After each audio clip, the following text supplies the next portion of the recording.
SoFloRadio.com, the South Florida Radio Network.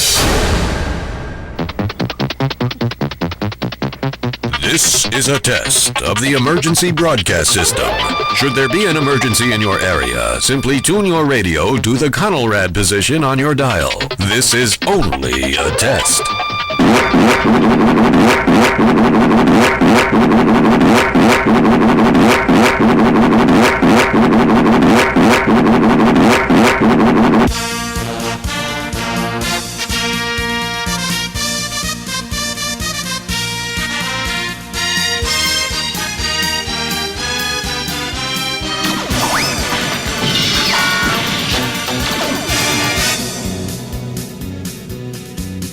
He's on the air today to speak with all you turds and spew hatred in your face.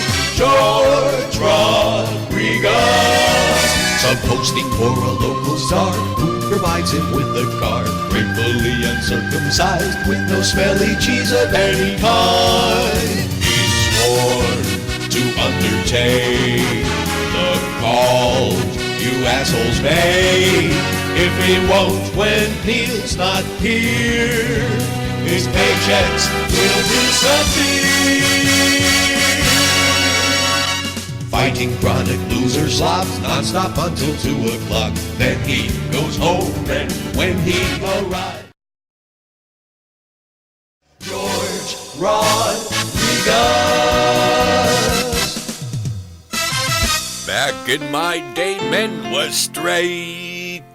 Being gay is hip today. That's why I can't tolerate jizz guzzling gays. Sport holes weren't gay back then.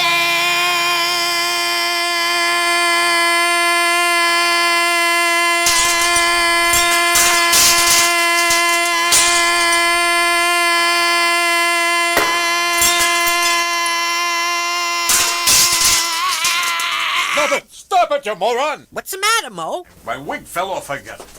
Okay. All right, where were we? Sport holes weren't gay back then. I'll take it from here. The guys that like to worship men. Good thing we won't see Portland or Wayland and Madam again. Didn't need to soothe prostates. Or to tickle hairy taint. Jesus Christ, I really hate Jizz guzzling gays.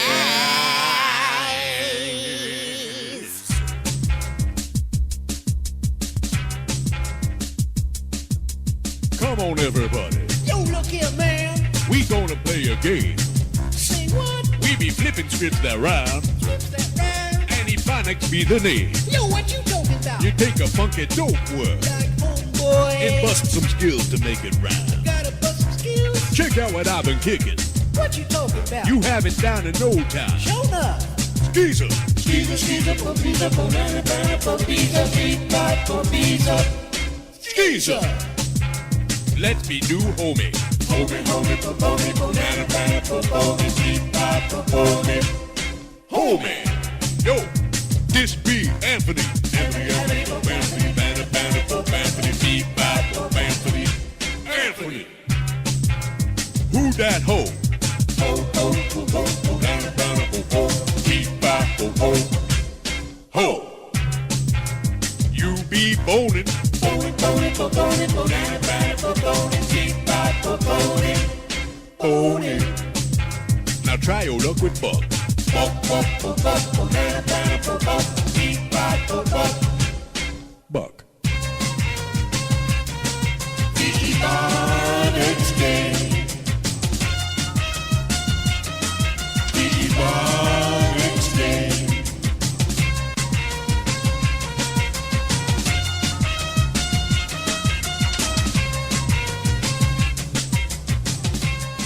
It's almost as if you got a theme going, Boca Britt, with the bits today. Gee, whatever will we talk about? We even just got started now. Yeah. Welcome to the 6th anniversary Soflo Radio very casual reunion show. Suds and Joe Castello will be along, so it'll be the Spick and Suds show featuring special guest Joe Castello, like old times. One of the founding members on Soflo Radio. But I'm going to save because I have a lot of niceties. Where is he? And I'm going to save. I just sent him a text asking for his ETA. I don't know. He's on Joe time. I can't. I'm doing I'm going through the life change. This is the recurring theme of the show these days is George's life change since the divorce and turning 50. I mean that's pretty good timing, I guess, for the divorce. For that to be over with, because that's a nice halfway mark if you're shooting for 100. Why not? The women in my family they get right there, man. They get right to the door of 100 before they kick off. So that's a worthy goal. It can be done. Sure. Other people have done it. I've got a whole health lifestyle change that's going on too. But part of my new lifestyle change is enjoying the wonderful soothing balm of stresslessness that I've been enjoying. I got little tastes of it here and there at first. Right. And it was just enough to whet my appetite. Stresslessness. Like not worrying, not giving a shit. You see the Facebook memes. I have no more fucks to give. Those themed memes. And the beach is there. I've got a palm tree right out the window. Living that dream, you know. Look, I have a coconut fall on your head like Gilligan. For years, you've heard us talk. Lament that we didn't have a window in the studio. And then now this here. And now look at this panoramic view. Yeah. I don't know if the audience can see that. No, well, they can. Sometimes I'll turn the camera so they can see out the window, but no, we block it with Einstein. Otherwise, you would be backlit. It's kind of like being blacklit. They would see your silhouette. They wouldn't be able to see. Here's Joe. Your I have a fragile package. Okay. Apparently. So, a little preview. Mine too, but it's the sixth year that we've been doing this. When Joe and Suds get here, we'll do some reminiscing and talking some inside stuff. But before he gets here, and I really wish that he was here right now because I had it all planned out. I told you before the show I had this sermon on the mount. I'm going to mount a sermon, and I wanted Joe.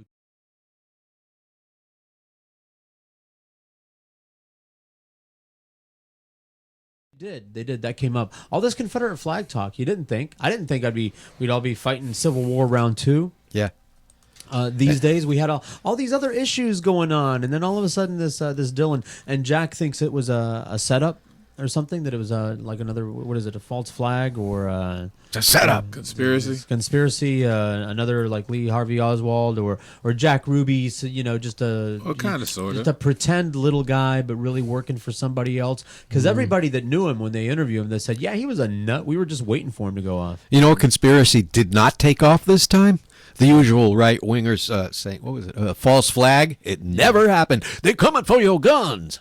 Yeah. And that this one didn't fly. They tried it. The second day, they said this was a fake thing that happened. Well, like I wanted to save it for when Joe was here. I mean, I have all these things that I didn't cover last week because we had the studio was chock full of guests. I do want to, I can do that. Let's talk about Soflo Radio right now. I do want to talk about that since I've made Never heard of Jack print me up what's going on right now, because there's a lot of activity going on these days. We've got a new show about to start. I'm going to work future backwards a little bit, because last week we introduced Catherine B to the audience. Catherine B and the Echo Revolution. Right. I have some money for you, by the way. Coming up.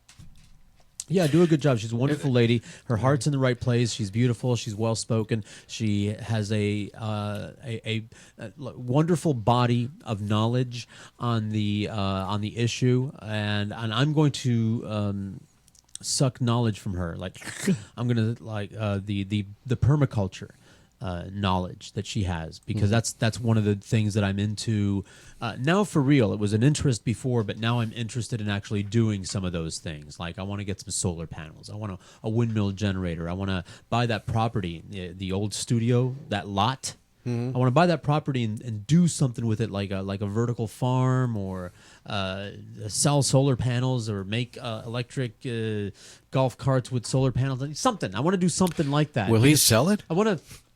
I want to take advantage of the all of the horror that's going on right now. There's money to be made in that.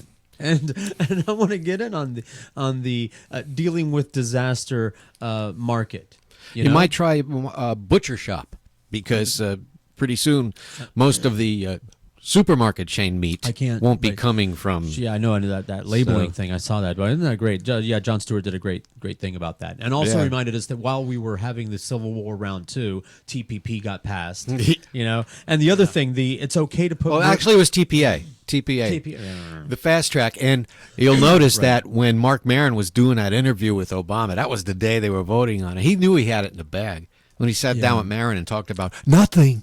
For an hour. I didn't see that. I don't want to. Another thing. It's like I'm sorry. I don't know. There was nothing to see. I don't know how much. I really. And I'm going to talk more about the shows that are coming on, where I'm the executive producer and I'm training both host and producer to do the show. I'm really enjoying that much more than hosting my own show because of the. I'm all out of fucks. I ran out. I gave my last one. I've rediscovered the beach. I love roller skating and going roller skating with my daughter, going to the beach with my friends. Live in South Florida, and you more than anyone ought to understand because you love to hate South Florida. If you live in South Florida and you're not taking advantage of the few things that it has to offer, then you're suffering all of that shit for nothing. I'll give credit where it's due. But like this street out here, they did a hell of a job with this place. And there's this new project supposed to be starting within the year where they're going to add bike lanes and more foliage. They're doing everything right in Hollywood. Wonderful little spot here. I know, and if this one we don't want you backlit, blacklit. What's the matter? But the few things there are I said we would have a bigger view, but I don't want to take those pictures off. I fought for years. See, it's this camera thing. Remember going back to the fights that we'd have with the audience about the camera, where we agreed that we didn't want the camera in the studio. There should not be any anyway. A camera in the studio, and all of a sudden I can't enjoy my big beautiful windows. I'm paying a lot of rent so that I can enjoy big beautiful windows, and I have to cover them up to do the show because of this godforsaken camera. This Farbissina camera over there. But I can't deny the audience was right. It doubled the audience. And YouTube is now the second most used search engine next to Google. People just, if they have a question, they just go to YouTube. There's a video to answer it. That's it. How to put on your makeup. There's videos of you teaching people how. Speaking of that. You want to? You get there that fast? Yeah. I wanted to wait for Suds for that. What, for the big reveal? No, let's wait for Suds. I want to do Soflo Radio News. We'll do the due diligence, the news portion of the program before we start getting all hysterical and slapping each other. Let's see if we can get Jack in on the slap fight. I did want to mention that now that Netflix pulled it, but I was binging on the early Mission Impossibles, the ones I didn't see. That explains the new ringtone. Yeah, that's why I got ringtone that. You played. And Barney Collier, was it Greg? I can't think of his name. Budell. No, Greg Budell. No, the guy who did all the engineering and all the quiet little soldering and all the welding and everything. Carter from Hogan's Heroes. No, I don't remember any of their names. Well, that's he always left enough time to put his tools back nice and neat. He would clean his tools. Yeah, well, that's people's important. lives were at stake, but he was cleaning off his tool and he put them neatly back in the. That was to establish character. He was supposed to show you. That was supposed to show you how cool he was, how cool and collected he was. In the world it's like here. I have a method here. Hey, I have a method. He always did everything. And you were talking about YouTube videos. If you wanted to learn how to properly solder a connection, that was the first one. Because really? The camera sat on that. Heat both contacts and then they let it flow. Had entertaining incidental music while it was while they're playing. Now to jump in. I'm sorry. I heard. Don't ask me to set you up before the show and then not be ready for it, Dad. We can just play it in the back. Yeah. This plays while I'm picking locks. So what? Yeah. You could use it for anything. Change your spark plugs. I do. Extracting a blackhead that's bigger than you thought it was going to be. I would run it. Oh, hey, wait. Sorry. What I meant, a pustule is what I meant to say there. I don't know whether to use that language. So meanwhile, back to the exciting new lineup that we have going on here. 6-year anniversary of Soflo Radio. More shows than ever, especially in the studio. This was the right thing to do. is spend a lot of money on this studio, not just because of the giant windows, but the beautiful block it attracts everybody. This is a wonderful, kitschy old building, wonderful flavor, pain in the ass management. Our thermostat is record labels. We adjust the temperature in the studio by how many records, how many LPs I put in the ceiling. For example, today it's a 3 record day. Oh, You see, look, you think I'm joking? There's 3 records. you got to get a picture of that. Can we load that up? Jack? Yeah.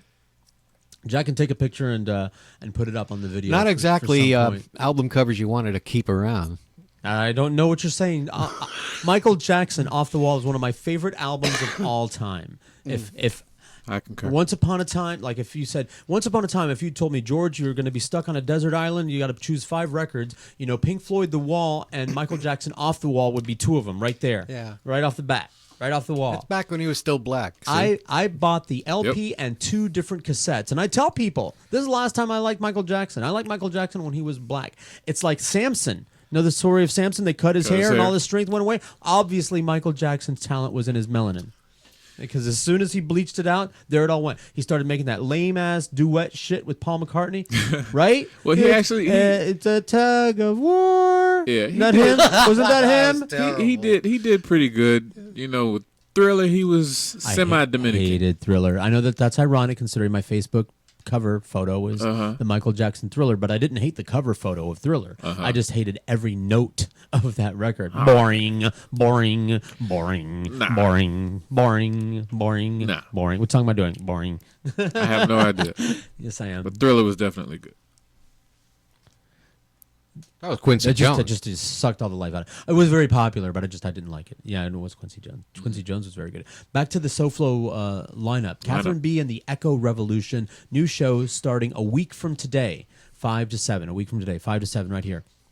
All kinds of good information about how to make your life better, how to spend less money, and how to generally shit on the world a little bit less. So I'm interested in listening to that. We got a lot of good lineups. We've got Nicole Sandler, who does the best job politically that you can do as far as the political issues are concerned. And even if you just use it for news, these people that watch Fox News to hear what the other side has to say. Well, if you are an inbred fascist Confederate flag waving goober, you might want to listen to Nicole Sandler so that you can hear what the other side has to say. My favorite part of her show is when the talk radio news service calls in at the top at 11.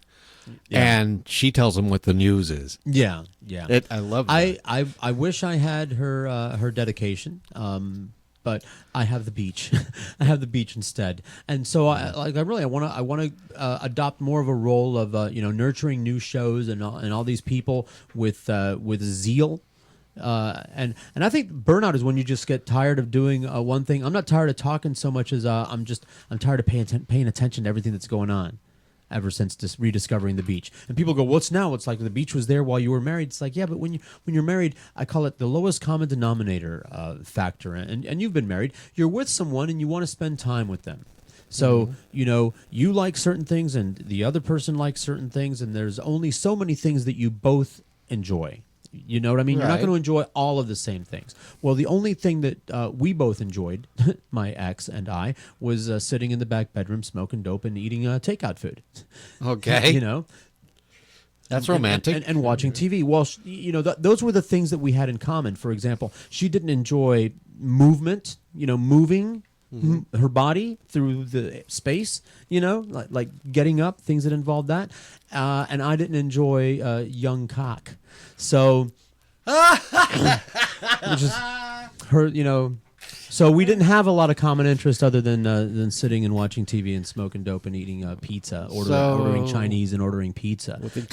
So even though the beach was right there and the roller rink was right there, it's like I didn't get to either one of them very often because I wanted to be near my lovely wife who I loved so much. And people go, "That's your own damn fault." Absolutely it is, but there it is. You don't get married because you don't want to spend time with somebody, right? You don't get married because I love you, so I'm going to spend all of my time doing the same things that I was doing before I was married, and I'll see you in the hallway. There you go. As we're on our way to our respective shit. Here I am walking out the door with the beach bag, and here she is walking out the door with her contraceptive belt. It's kind of like a bandolier. You understand? Yeah. Like quick release condoms. There you go.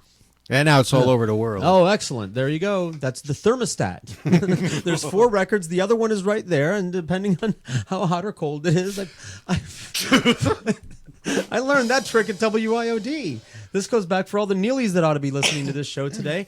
And WIOD and every other studio we were at, the thermostat was always in Neil's room. And, of course, he was fat. So fat people, as you know, have to have it really cold because they're sweating all the time because of the fat. And so he would always crank the thermostat down. Like, he would just come in the morning just like, just like crank it down all the way to the left to like 47. And people would come in and wonder why I was wearing a parka. I actually wore gloves on more than one occasion. Little mittens, they were really adorable. He did keep it ice cold. Freezing, you could see your breath in there. And always, because of the way the studio was configured, just to contribute to the discomfort, the AC, my AC vent was always the one like ahead of it before it, so I got twice the AC pressure. I was like upstream from his room, so I was at twice the AC. So when he made it 47, it was 35 in my room, in my little room, which was always way smaller than the talk studio. So that's what I would do in my room to compensate. Is we would put albums up in the ceiling. So okay. That's where I learned that trick. And here, in this wonderful, wonderful building, the thermostat in here never worked. They replaced the thermostat. They actually added one where one wasn't before. Wonderful, digital, state-of-the-art. It's like a child's busy box. I just noticed this, but I'm not taking a picture. Yeah. On the wall. Yeah. Yeah. There's a label on the power cord, and it says power cord. Well, there's I'm in like at the Bat Cave. There's everything's labeled. Tony Coleman is Tony C from Tony C's Groovathon is listening right now. And now that you bring that up, because I'm about to talk about all the shows, and he's one of our new shows. But before I get to the power cord, the thermostat's a busy box. It doesn't really do anything. You can press the buttons and the numbers go up and down, but it doesn't really have any effect on our on our vent over here. So Tony C, and notice how it's spelled. Did you notice how it's spelled? Oh, I get it. Yeah. Okay. No, not even. You're not even. It's funnier. You got to go full circle with this one. Right. Tony C. From Tony C. Soflo Groovathon, which right now is on Tuesday 3 to 5, but very soon it's going to move to Mondays 2 to 4. Just want to get that out there. 2 hours of an eclectic collection of music. This guy's got the wildest musical library that you've ever heard, and he comes in here and he plays amazing, amazing songs while holding on to his dick. Really? He just never lets it go. Is that on camera? He just never lets it go. At no point, isn't there at least one hand on his dick? It's just he must really enjoy it. In case he has to shift really gears, I guess. Enjoy it, I guess. Well, he shifts it into high gear when he does the Groovathon and plays a really unusual mix of old and new and bizarre music, but he keeps forgetting his computer cord. But he plays with himself on camera? Because that really would be nothing new.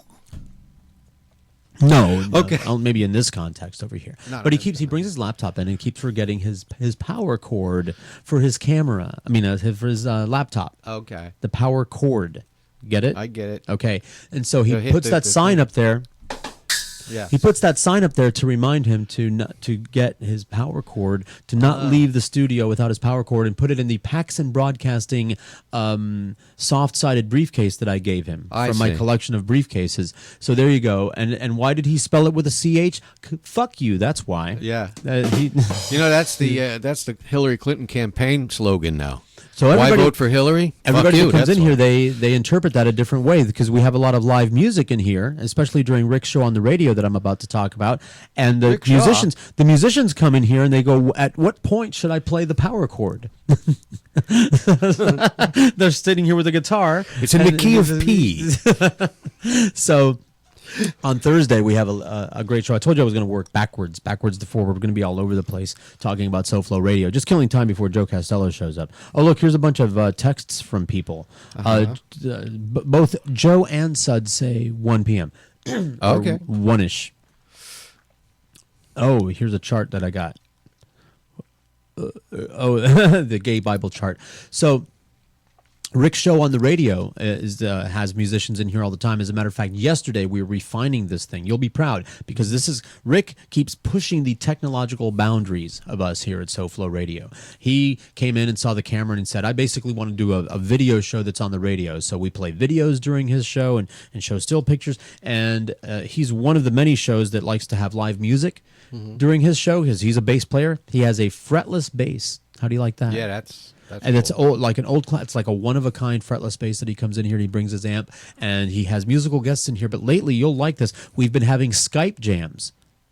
Rick Santee's inventing the Skype jam. Have you ever heard of anybody doing that on the radio? No, that is the other new. people. Remember how we used to conjoin studios with Joe, and when everybody had their own studio, and we'd do Skype to Skype and conjoin the studios, so it sounded like you're in the same room. Well, Rick's been doing that, but with other musical friends of his, former cohorts. You mean they could jam on Skype? There's no delay or anything. It's like that? inconsequential. Watch the video that I posted from Rick's show on the radio yesterday. If you go to the SoFloRadio.com website, or you can go to SoFlo Vision on YouTube, youtube.com/SoFlo Vision, or just look for Rick's show on the radio and put in yesterday's date. You'll see the best example. The only problem we're having is not a delay problem right now. It's getting the mix minus going two ways. Because of the studios, when we conjoined studios, they had everybody, each side had a mix minus, so there wasn't any echoing back to confuse anybody. How do you avoid a time tunnel? It's like a Skype to Skype phone call. Musically, we could bring it up. I could bring it up. Well, it was I don't doubt you. It was experimental. We didn't think that it would work, and lo and behold, there's still some tweaking to do to make it sound great. But you'll hear it. And so Rick's show on the radio Thursdays from 4 till 5. And it's always musical guests, local actors. He really, gives attention to the people that deserve attention in this town, which are the artists, the musicians, stuff. Speaking of artists, we have Kent Wallace. We have another show coming on. Either I don't know if it's going to be next week or the week after, or maybe the week after that. Kent Wallace is always intruding in the studio. Did you ever see him? You've met him here in the studio. Loud guy, drunk all the time, just really loud, rude. No. Bloviator, Kent Wallace. Good guy. Used to be married to Sunset Thomas, the porno actress. Oh, her. Friend of Al Goldstein's. We know each other from the Al Goldstein Crumb Bum Society.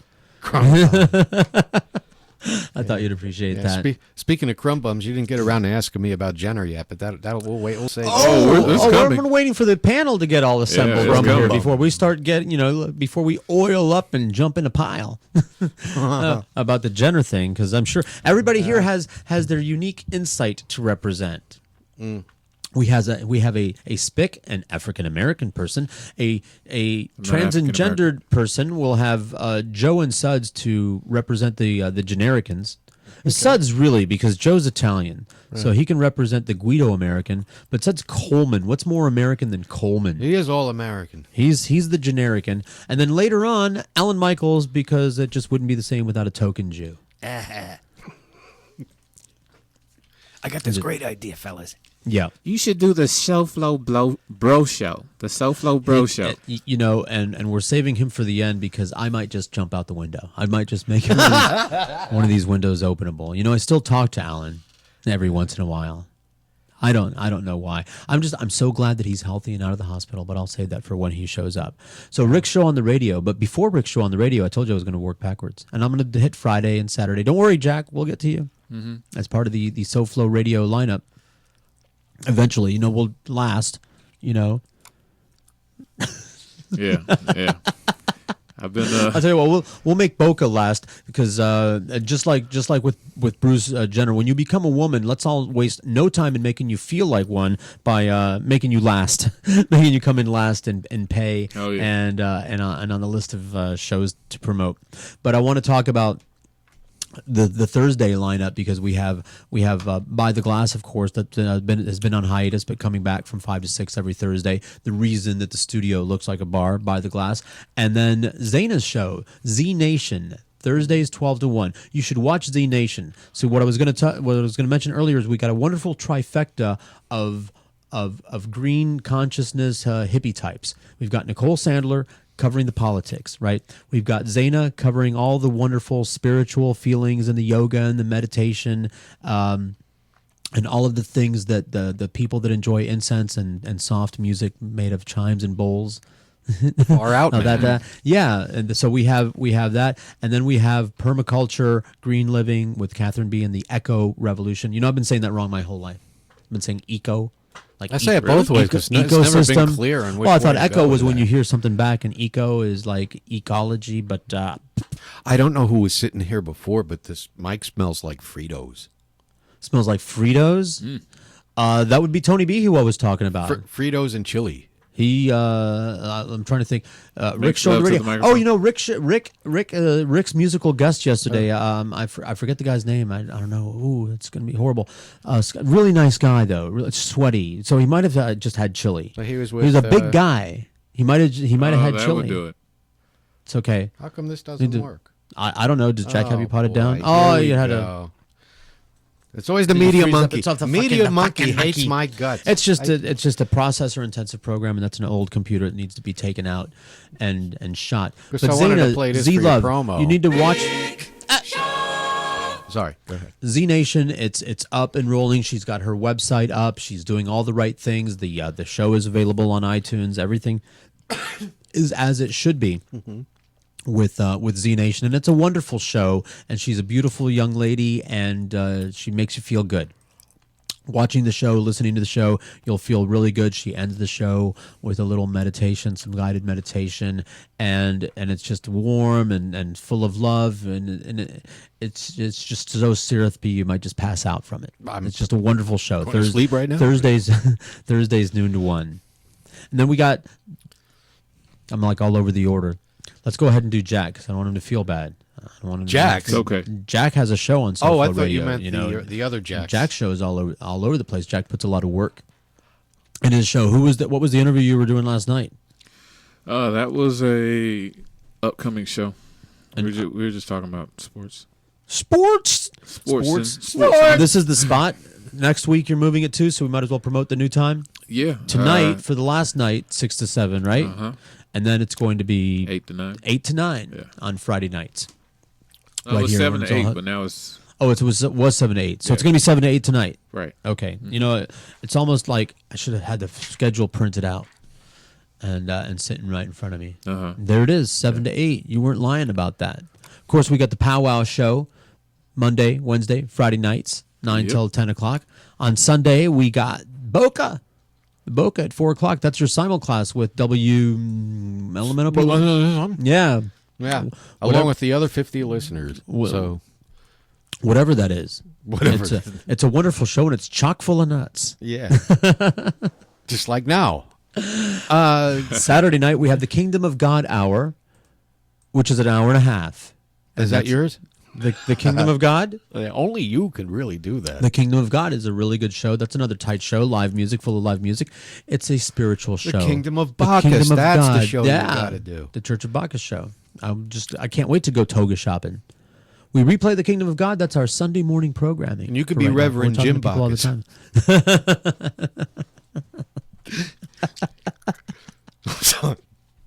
Can I get through our You wonderful know who looks schedule? like him? Huckleberry. Huckleberry Finn? Doesn't he look like Jim Backus? A fat Who? Jim Backus? Who? Oh, Huckabee. Hucksterby. Yes. Yes, he does.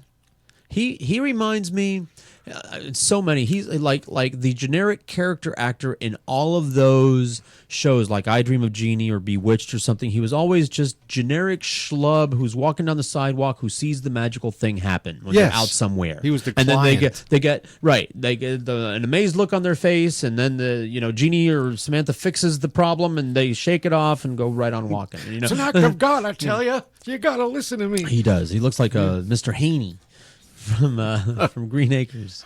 Mike Huckabee, another crazy, No, I would say Cruz looks like crazy whack job. Can I talk about Mr. Steve? Haney. Can I talk about Steve Gordon? I'm sorry to interrupt. Steve Gordon. I'll who go into the turned me other into a room. wonderful, wonderful company. I'm just, No, I want to keep this chaos at 50% until Joe and Suds show up, right. and then we're just gonna let it all out. I want to talk about Steve Gordon and CEOmanship. Monday noon to 1. It's all about how to run a business. I am learning so much. That's one of the reasons that I have such a better attitude. I learned from Steve Gordon to ask people for money.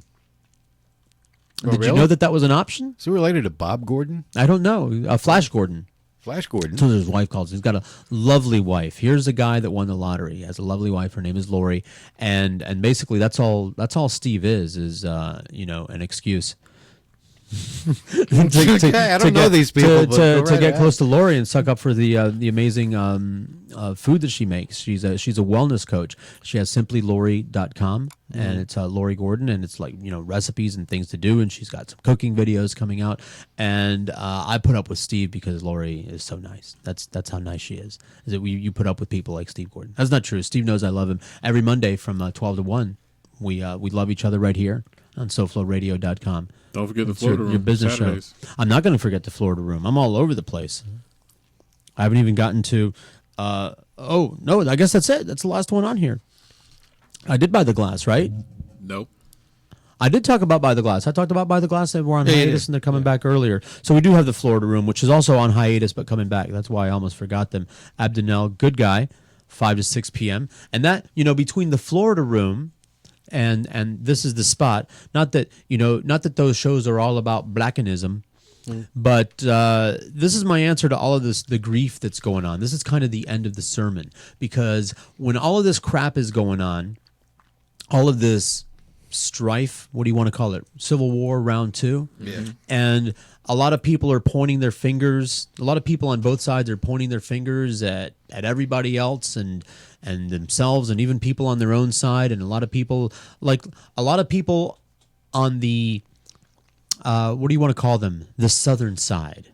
On the southern side, they like to point to the people on this side and say, well, what are you doing? What are you doing that's so good? What are you doing that's so great? What makes you any better? I was like, I'm doing what I've always done, and that's hanging out with everybody and not making an issue out of the minutia, out of the cosmetic differences between us, not denying people their rights because of a difference between us, not supporting politicians that believe in a two-system form of government, that one group of people deserves to have rights that another group of people does not have. I object.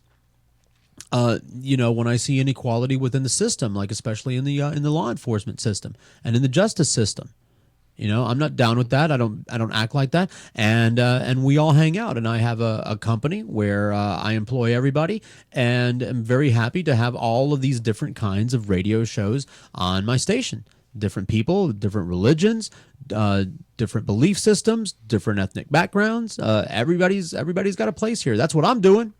That's what we're all doing. We're all hanging out, and I'm hanging out at the roller rink, which ever since they closed Gold Coast, which I guess used to be, where all the brothers used to go, but not Jack because he doesn't roller skate. I will. But they closed it and they tore it down, and everybody started coming to Davie, and at that point, a lot of people, I don't know. I don't see a lot of the same people there anymore. But I still go, and I don't care. Times are changing. Jimmy cracked corn, and I don't care. Who the fuck is Jimmy? I don't know, but he cracks a mean corn. And I don't care. I continue hanging out. We continue making friends. My daughter's got friends of every flavor in school. I chaperoned for a field trip, which was great. She likes everybody, and everybody likes. I'm a chaperone. I know high comedy. I got approved. They do a background check. You sure about that? I got the paper. I got the certificate. They do a background check on you. They got all these. You have to allow it. You have to submit to review. Which is not a bad idea. I mean, somebody, if somebody walks into your school, the school where your daughter goes, and wants to hang out with the kids, you would want them to check them out. I'm sorry, sir. It says here that you were a radio host. Oh, yeah. You are disqualified. You aren't. Why, that's one rung lower than street musician. Being in radio. Well, everybody's fast on the sound effects already today. You mean that went on? Because that was not supposed to happen. What was not supposed to happen? You heard audio? Oh, there? I heard audio. What, that wasn't supposed to happen? That was me. Oh, that was Jack. Oh, it was. Okay. Oh, Jack's confusing you. And then, and then this is me. Program not responding. That explains Media Monkey. Fucking Media Monkey. Uh-huh. There's still nothing else like it. Don't think I don't research that from time to time. So there it is, the Soflo Radio lineup. And in between all that, we have local music by local musicians, including KJ, who I would love to get into. Did you have a discussion with him? Did you say, George doesn't think that you'll go to the studio? Did you say that? I didn't talk to him. Yeah, okay. But what I will talk to him about is your idea about getting all the bit players in one room. Yeah. And that would mean, by the way, Guitar Man, Adam, if you're listening. Yes, Adam. You and KJ and me. Yeah, but not Jim Schuyler. Well, I don't think he's nearby. Well, I don't know. Well, we have that Skype technology now. Well, why not Schuyler? I'd like to see him again. It's been years. I heard that he had said some negative things about me behind my who hasn't? back. Oh, well then. Oh, that's a very good point. Yeah. This is true. Look, I really Schuyler shouldn't make said that a criteria things for anybody. Behind everybody's back by now, so it doesn't Bastard. matter. Well, we should. I'll tell you what. We'll invite him on the show for via Skype for the Skype jam. Once we get the bugs worked out on that, I'm sure I can explain mix minus to him. That would be great. And then when I get him on here, I'll waggle my finger at him. There you go. And I'll ask him to do his Lee Fowler Jr. impersonation. I'll say, I'll confront him and say, "You, sir, hurt my feelings." I demand. I demand that guy. I demand satisfaction. We could have a Worthing off because he does Worthing and I do Worthing. You know, before we, I really loved it. And I know it's anniversary time, and I don't know if I should apologize or not apologize. Because see, I'm out of fuck, so I don't want to apologize. I didn't really feel like doing any work. Leading up to this show, but I'm gonna at some point, like when we do maybe 10-year anniversary, assuming that they're still alive. Steve Kane and and Craig Worthing, get them back in the studio, or maybe on some other anniversary, on some other like Neil anniversary. That would be a fabulous show, my friend. Like a Neil birthday party, have another reunion here because they haven't seen this studio.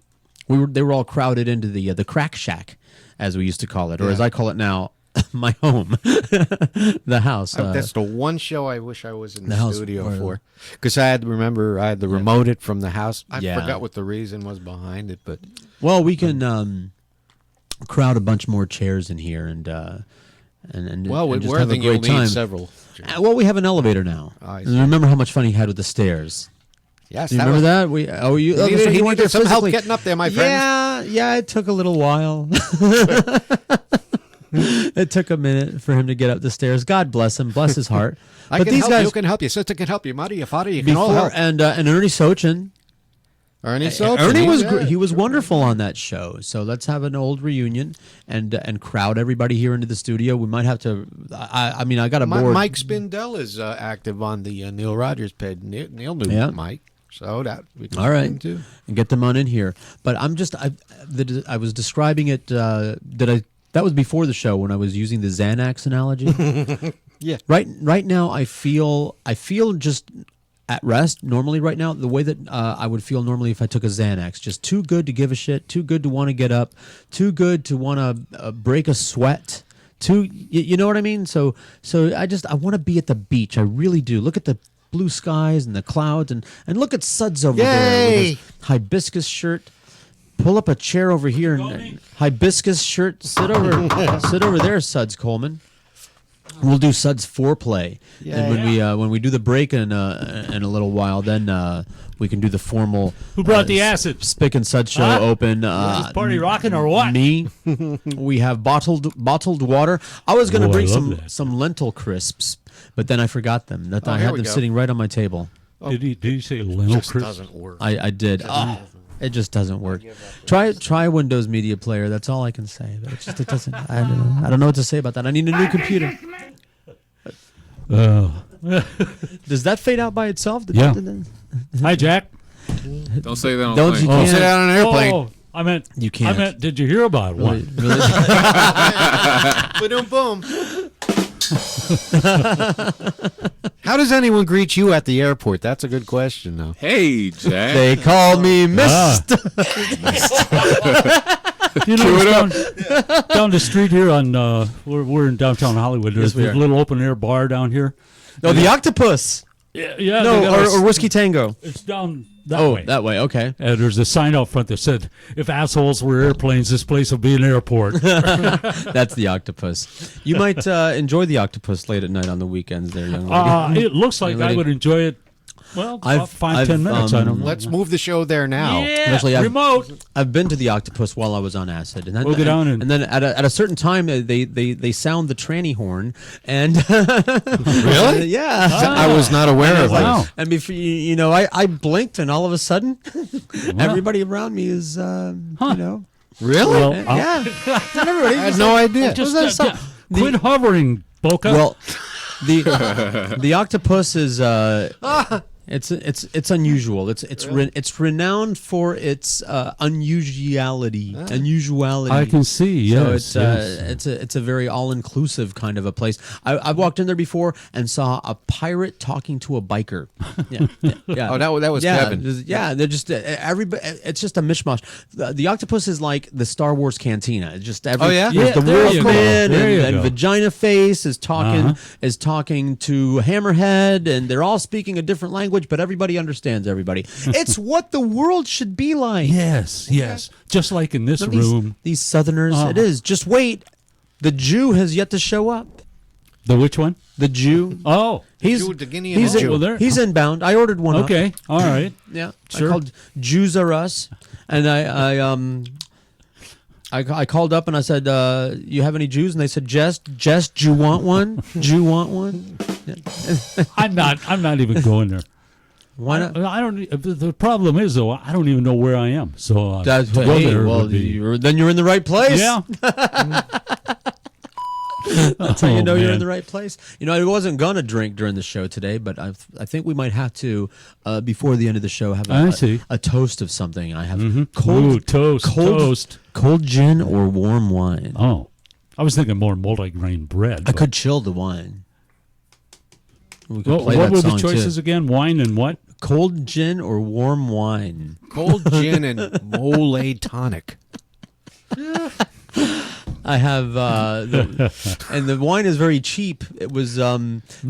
It was $6 a bottle, but they had to buy one get one, so it's really $3 a bottle. They sit right behind you. I shit you not. Oh, man. No, he's serious. I could stick the white one, the white wine in the fridge, so that it would be chilled by toast time. Wow. Towards the end of the show. You know, this cabinetry behind me here is beginning to get really full of fine things here. Yeah, and we have the Corning crystal. the matching china cabinet in the other room. Both of them courtesy Cinnamon of sticks and my honey? house. This was my office furniture when I used to have a house. Oh, yeah. And our trophy cabinet in the other room is my china hutch from when Oh, I I used to didn't know have the that. house. Yeah, and I got the dining room table and the refrigerator, and she got the washer dryer and hate. Keep the hate in a corner over here. Oh, boy. That's just a big old truck of hate there. She keeps it in the attic. Well, it's been 6 years, you guys. It seemed like 6 years. I know. No, because I'm in disbelief because I really thought it was going to be 6 months. Yeah, well. And then I would have a real job. We all That's did what I thought. listening to that first show. I thought it was going to be. I thought it was going to be 6 months of doing this for a little while, and then I would get a real job when the radio environment got better. Remember those discussions? No. When yeah. That's right.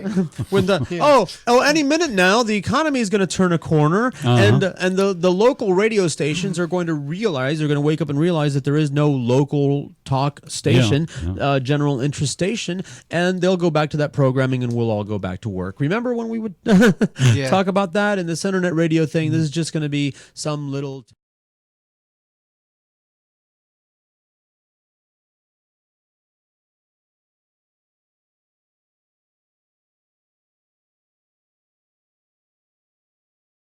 I prefer going out and actually Rest in touching peace. them. Yeah, well, that's what Physically, yes. remotes and appearance is for. And here we are, and the radio environment did not improve. No. It did not get Got any worse. better, did it? Yeah, it got worse. When they give Neil Bortz a Marconi Award, you know things are over. And I keep reading. Neil got the Marconi Award. Believe it or not. Oh Jesus! Kill the blacks. Kill them all. Pull Yeah. your gun and kill them all. Here's your Marconi Award. Great. Have a happy day. Yeah. We like you. Yeah. And who replaced him? Herman Cain. Hey there. He'll get the Marconi Award too. We were talking about sellouts before the show. And then What I is showed it? up. What is it? It must be very lucrative. It must be, to sell your soul. Satan pays a lot of money when you sell your soul. Now you tell me. And, it's a little bit too old to cash in. How's Miss Coleman? How's Mrs. Coleman? She's very well. How's Pam? She's very well. She's off today, and a good friend of hers. Well, both of us actually died last night. Oh, I'm sorry. Hey, nothing like bringing death into a party. Yeah. And but anyway, so she is over there at their house today, and Well, I'm sorry to hear that. Yeah. Yeah, we're getting at that age where they're just going to be dropping all around us. oh, your emergency contact numbers and stuff. Yeah. All of them are dead. Oh no. Yeah.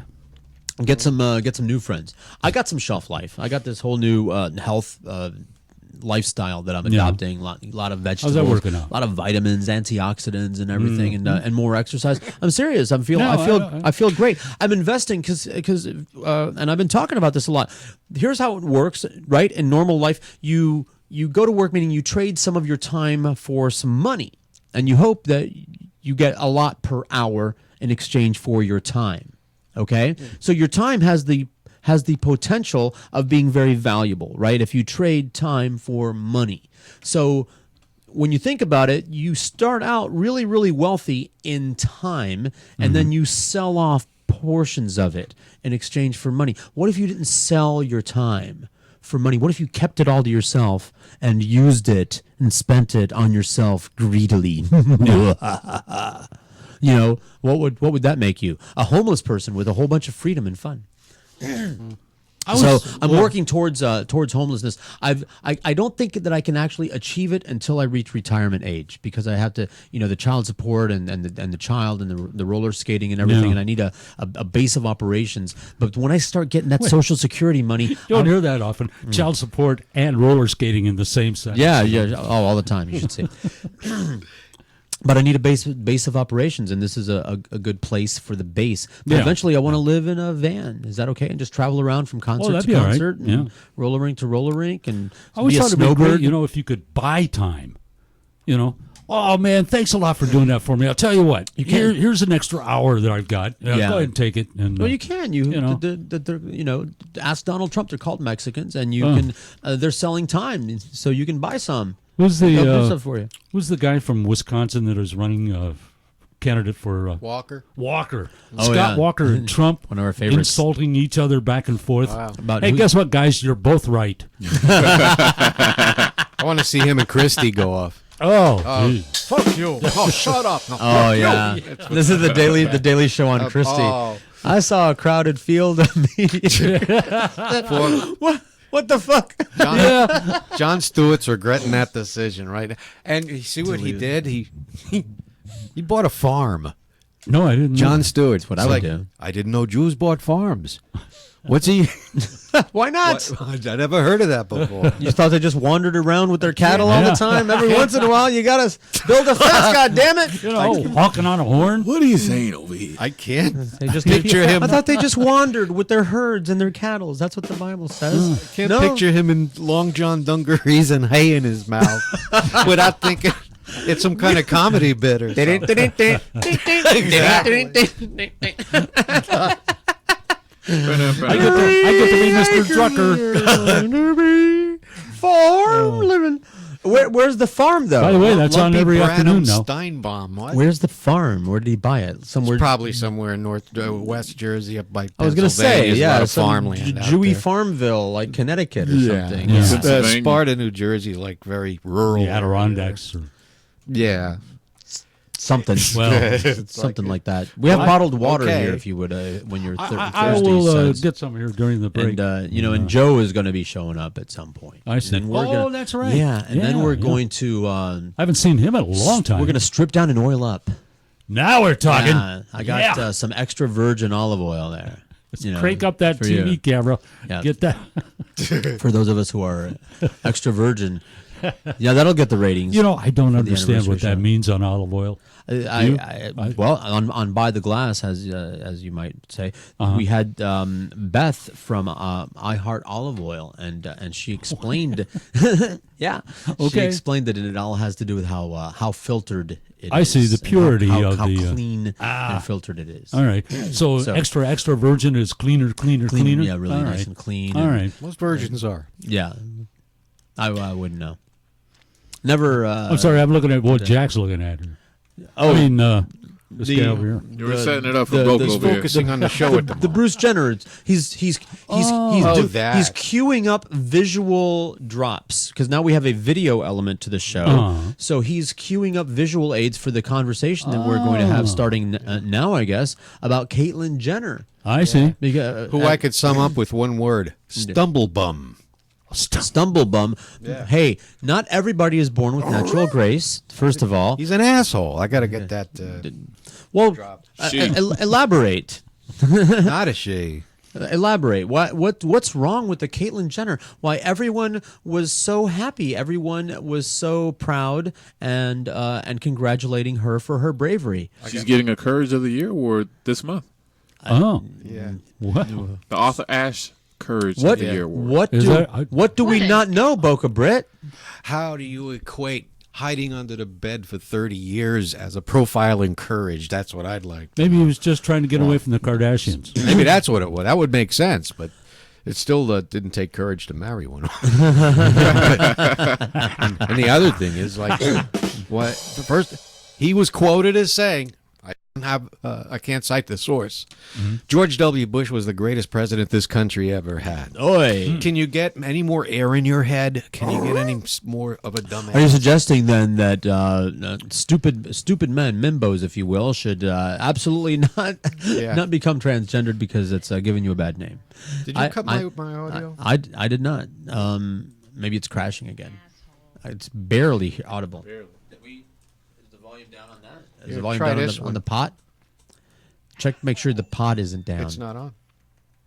Oh, nothing is lit. Oh wait, we got a little greeny. No, that's okay. I don't know what's going on. Audio. Oh well. Well, at any rate, about him, and I say him. I'm not going to say he's not transgender because I don't consider a very wealthy celebrity who occasionally dabbles in cross-dressing a transgender person. Sorry, I don't agree with his PR team. Okay. So he can kiss my shapely ass, which is dressed every day. And the other thing is, I can guarantee you right now, if you check your Boulevard watch time, he's a guy. He's probably got 3 Jeff o'clock Gordon shadow. said, "Hunt, you're a real guy." Wow. Sorry, I'm just checking. It'll work. That did. Well, let's try. Hold on. I guess that audio just that doesn't dropped. work. That just I don't know what's wrong with. Okay. Well, with that. Well, that's a relief anyway. Well, I know nothing about it. That brings up a very good The only point thing I know about it because is where's the line? I want to ask Brittany here because I forced Jack to be the authorized spokesperson, for all black people. So you have to answer for all of the That's fine. trans and gendered. It defaults to you. I'll handle all rednecky and spick questions which I know is a weird combination to handle the spick hick at least it angle, rhymes. but I come by it honest, so never mind. So what's the criteria? Where's the line? And who who gets to be the judge of whether or not someone is sincere? You can't sit in judgment of everybody. What's happening here? Or we're just allowed to have our individual reaction. There's the way her PR team and her management is setting this up is they're setting it up as if she is the definition of what a transgender woman is, and he is not. He is a guy who puts a dress on once in a blue moon, and that doesn't make. Sorry, I'm this way every day. Sure. So I didn't know that. See, I just don't know that much about it. So I didn't know that. I really didn't know what her shtick was. But to make money with a reality show. That's what this is all about. Okay. But see, you would be characterized as a hater, which is the thing that really burns me. Like if you have a legitimate question, fire. Well, I shouldn't use it. Fire whips. Tar. What really peeves me is that you can't ask legitimate questions, because if he made a statement or whatever, he made a statement in regards to, okay, he still likes women, so that means you can go to the men's bathroom or the women's bathroom. Yeah, there's a chart. No. There's a chart? The sexuality chart, and there's a convenient conversion code at the bottom that lets you know which bathroom you can use. I'm making that up. What the fuck? I was just about to say, because this is getting too much. Well, but you want to put it in terms of hater. The hate. That's what people would say. The hate legislation, the bathroom laws that are dead now, thankfully, to advocacy groups. That asshole supported it. He voted for people who wrote those laws. I don't have any respect or use for him, and I'm glad for him. Let him take his money and go home. Leave me the fuck alone. He doesn't represent me in any way, shape, or form. Well, then I'm with you. So there you go. Yeah. So now you know how all the black people feel about Jesse Jackson. It's not the only one.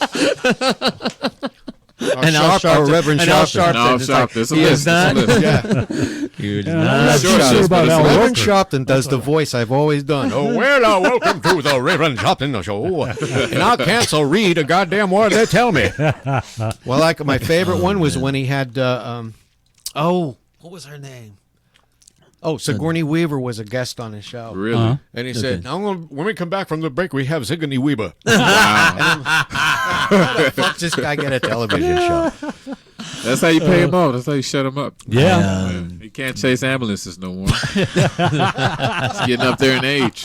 I remember that. It was a beautiful thing, like during the whole Ferguson and whatever, atrocity we have going on here. The people were actually saying, no, we don't need you here. You got to go. The black people. You got to go, Al. Jesse, go. Leave. You're not allowed here. And that's a turn in America, I guess. Yeah. But then we have this whole Confederate flag thing. So take one step forward. I really didn't think that we were going to be having a big Confederate flag flap. That was a few months ago, here I am, packing for the beach and wondering, should I do this today and then, that and everything, and all of a sudden, what? We're doing a Civil War again. This Call is Ken Burns. This is one hell of a Civil War reenactment that we're going through right now, isn't it? I'm gonna do a Cold War reenactment. By the way, speaking of that, we're doing that right now. I would wear a Bree Newsom T-shirt. I think that Bree Newsom. She's the chick that climbed the flagpole. Oh, yeah. That's right. She wins. I think. She wins the. Now that's hero status. The Creased Flagpole Climbing Award, man. Somebody does something like that. What? With a helmet on. Well, in case you fall or in case of redneck beer bottle. Yeah, exactly. Projectile coming towards you. Dude, balls. Is she still in? They put her in jail, didn't they? I think she got released. She's out. Okay. Michael Moore ponied up the money, or at least he offered to. So I don't know. Way to go, Michael Moore, ponying up some money there, or at least offering to. I hope that they took it. Why not? I would give me some of that Michael Moore money. I want some more money. Get it? More. Sorry, I was right there. So they're going to lose again, which is what I want to remind Joe when he gets here. We already fought a war over this issue, and y'all lost. A major war, by the way. Yeah, it was really a major pain in the ass. For some reason, that gets overlooked. For some reason, yeah, you lost. Yeah, right. Yeah. Be an American. If that's what you're claiming to be proud of. Jefferson Davis said, "Fold it up and put it away." No, it was Robert E. Lee. Robert E. Lee. Yes. That's what I posted, and I looked it up. I go, that looks like a very convenient meme. That looks like a very likely meme. So I did research on it, and he went on. One point about the Dukes of Hazzard being pulled from TV Netflix Land. or TV Land. Sorry, they should have pulled that after the pilot. Yes, yes. What an awful goddamn show. I never There's a little boy do an entire episode of that never show. do no harm. Oh my God! Would you like to hear John Snyder's reply towards that? Because he was his career doing. Yeah, he was a bit peeved about that. One of the Dukes of Hazzard. He said, That show, I'm paraphrasing, brought morality, chivalry, and a whole bunch of other things. It had nothing to do with a simple symbol that was on a vehicle. John Schneider of Dukes of Hazzards. Well. Oh, well, I mean, whatever. You know what? That show and that car is a piece of history, just like the Confederate flag. Shrug, whatever. Yeah. So there was once upon a time there was a sitcom about a couple of rednecks that drove around in a souped-up car named after a Southern general, and they had some adventures. Whatever. How about this? Keep that on TV land, but don't make any more. Don't make any more of those things. Don't try to pretend that it didn't happen or that it wasn't there or something. Yeah. Just whatever. That's America's problem. Relegate it. Try to erase stuff. Yeah. That's wrong. Remember? Relegate it to TV land where it belongs. I mean, and it's the same thing. Like, because you're a fan. You lent me your Amos and Andy VHS tape because you can't get that anymore. Don't pretend that it didn't exist, but don't make any more shit like that. But in the meantime, no, they made Sanford and Son, which was relegate actually the same thing. relegate it to the archives. Well, at least they were funny. Yeah. True. Yeah. Well, if you don't think Dukes of Hazzard was funny, then you weren't watching it right. You gotta look at it this way. Well, she was nice to look at. That's about it. Yeah. Okay, got me there. The real resentment to that show is they wrecked about 569 Chargers. Hey, don't tell me how to wreck Chargers, buddy. I don't tell you how to put on your makeup. Don't tell me how to wreck Chargers. Oh, my makeup? Did you say put on my makeup? I did say put on your makeup. It's makeup time. It's makeup Suds, time. I play. Put it up to put the speaker up there.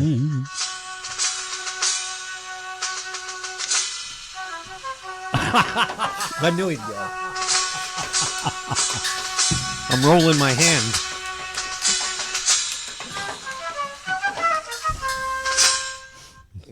That's my makeup music. Oh, great! Could you send me that? Because I need that for lock picking. And there also, you I go. It's think, I think perfect. Sandwich making also. Because I get really methodical, man. I got to get those pickles sliced the same thickness, and I'm not going to cheat and use one of those like cutters. Polly in prison. Slice Yeah, you got to slice the garlic really thin, like paper, so it melts when it hits the garlic. So when you're doing a mix reverse phone hookup. Reverse. I want that on a hot Anything key. that concerns wiring. Tech stuff. Want that on a hot key. Changing the settings. Hey, that's what we ought to do. We ought to do some periscoping. I've been doing periscoping from here in the studio. Have you? Yeah. Oh, I didn't know that. We could. Let's periscope each other. Yeah. Here we go. What is? I don't know this. You should definitely play the music for this. All right, I'm gonna go on Periscope, and I'm gonna put in that I'm periscoping Suds, and you put in that you're periscoping George, and we'll periscope each other. Let me see here. Is it an app? Yes, it's an app. All right, there's Suds. I can't write Suds for some reason. We need incidental Flintstones filler music or something. If I knew where that folder Initializing went. video stream. That is good. Okay. All right, I'm ready to start the broadcast. I'm ready to start the broadcast. We're gonna. By the way, if any of you guys have a Periscope out there, get on it right now. Blow people's because, minds. This is really going to be good. There you are. All right. Ladies and gentlemen, that's Jorge periscoping me. And I'm periscoping Suds. So you And have this is the 6th anniversary show of the Jorge Rodriguez Show, live from downtown Hollywood, Florida. On SofloRadio.com. Over here we have there we the go. lovely, lovely Boca Brittany. Yeah. All right. I got Over here nobody we have watching. the... Oh, we got the black guy over here. I'm sorry. Yeah, the black guy. You guys, token black guy. We can have racist discussions as long as he's in the room. Otherwise, we just Definitely. can't. Yeah. Of course, He's if our I go convenient this way, I black can friend get you both that in. we can. We got. Yeah, just like Fox News. News. Let's see. We got Spick. We got Spick. We got Good one, Jack. African American. Thanks to Boca. We got a transgendered person. A tranny. And then we've got a nondescript generican. The the discussions about what it means to be white that's been coming up also on Facebook, and because somebody it was a white guy of German descent that said there's such a thing as white. You're either Italian descent or Irish or German, like we are. The only people that run around calling themselves white are saying I don't have an ethnicity, and if you do, then I'm better than you or something like that. And the guy was saying that those kinds of people don't exist, and I was agreeing with him, but then I remembered Suds. I am. There he is. I'm Scotch and Irish. I love to drink, but I hate to pay for it. Well, my Scott McFriend. Wait a minute. Thank you. Thank you. And thank you very much. Live radio show here. Well, how do you like this out there, Paris? Periscopers? Nobody's asked me anything yet. How about you? Oh, I can't. I shouldn't say this, but a Scottish guy dated me once. The presentation sometimes cuts out. Killed on or off? Well, no, but he did say, last week I did wear a kilt, and I said, did you feel pretty? If you go to SofloRadio.com. Hey, let's tell these people, Periscopers, where to go. Go to SofloRadio.com, and you can watch the webcam. There's the webcam in the corner there. There you go. And you can watch the radio show in progress. And I'm going to not broadcast Suds anymore because I want to get into this Civil War Part 2. Oh. What does this do? You never said I never showed it to you. Here it is. It's live video. It's a live video stream. Okay? What? And it's an app. And if you get the app, you can stream whatever you're looking at live to your audience, or watch somebody else's live stream. What audience are you? The other people that have the app, and you can. Okay. You sign up with your Twitter account, so it's all of your Twitter followers get alerted that. Oh, I see. They have a thing over here. This is the 6th anniversary of SofloRadio.com. You're getting a thing. Okay. Yeah. Anyway, I am ending the broadcast now. Yeah, me too. Maybe we'll get back to you soon. My very first Periscope was me with 3 donuts at home. Do your donut thing in the microphone, buddy. Oh, because you're talking into the phone like I know. We'll talk into the anyway, phone. My very first Periscope experience was me sitting in the kitchen with 3 donuts. Ask me anything you want while I eat these 3 donuts. And well, anyway, we're stopping the broadcast. I am. Right now, except I'll stop mine. You know what I didn't like about this? I got to find out how do you keep it from automatically posting to your Facebook? I don't necessarily want something that because I don't know. It does that. It goes right on your Facebook page. Adjust the volume over here. It does. I think it's the default setting. What's Nguyen? It looks like a Vietnamese name here. I know. That's not how you say it. It's like Nigan. I think it's pronounced Where did that come Nigan. Anyway, we might be entertaining the hell out of the Periscope audience, but I guarantee that our audience is going, what the hell? What the hell are you guys doing? Yeah. What the hell are you guys doing? Off the cliff they're taking a hot bath. I'm Getting sure. ready to open a vein. So I wanted to tell the Southerners, because we got Joe coming up, and I can't hold off my sermon anymore. Because you mentioned it earlier. You got the Robert E. Lee thing that I posted up. And he said, fold it up and put it away. That's what Pam's always telling me to do.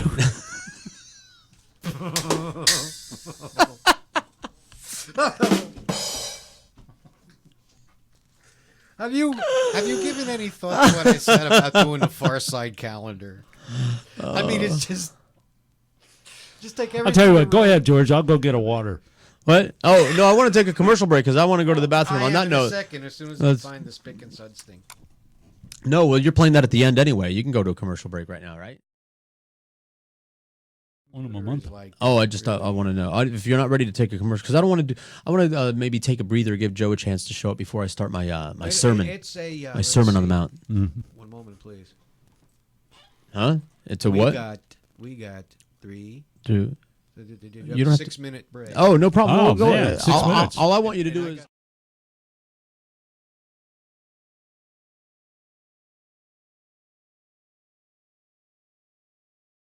SofloRadio.com, your headquarters for weed and prostitution. I am Frau Iliana Ross-Leitman, and I like scrubbing my smelly gorilla ass with soap made from Jews and listening to the Neil Rohe Comunista Hour. Sigail!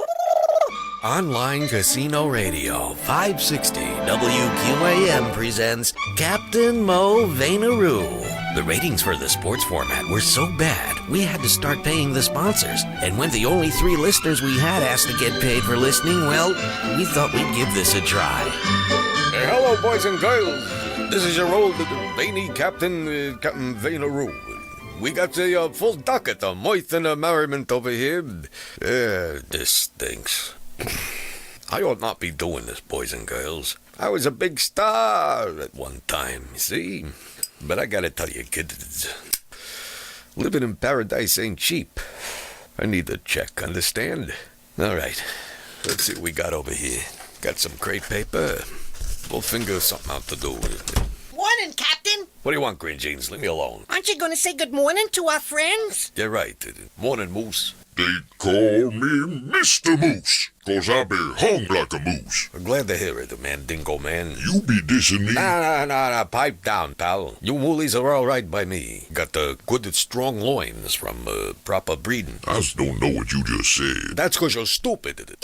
Now we're gonna make something out of this crepe paper, you understand? Yo. Then maybe later I'll pull link sausages out of my pants, okay? Okay. All right, now, here's the paper. How many sheets you want, Green Jeans? I'll take 2. 2? Yeah. So that's your take, huh? Huh? It's a joke, you moron! Oh! I'll take 1 for me. How many for you, Mr. Moose? Let me hold 10. 10? 10 sheets of paper? That's right. Look at this black-ass monkey over here. He wants 10 sheets. 10 sheets of paper. Well, I got news for you, pal. Paper don't come cheap, you dumb titsoon. Hey, watch you with them scissors. I was gonna cut your veiny throat. Help me out here, Green Jeans. Hey, where's your green jeans? Around my ankles, where we want yours to be. That's right. Pull him down, Green Genie. Oh, no. Not again. Get him. Bend him over. I've been feeling We'll be right back with more for you boys and girls.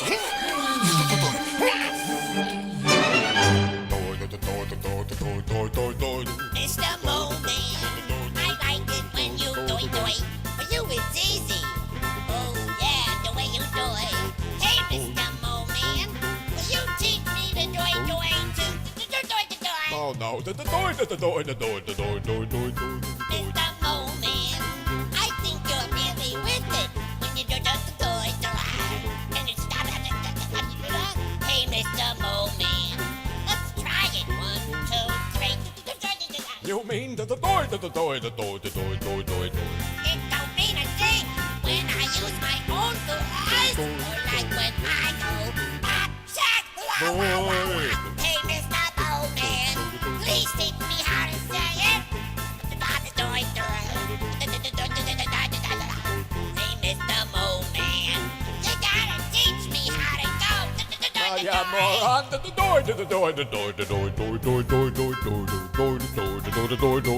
door. Now you. You stink. Watch this. Hey,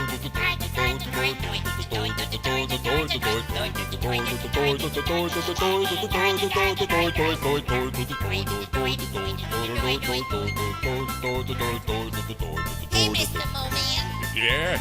what does doy mean? I don't know what you're talking about. I ain't never said door. I got your door right here.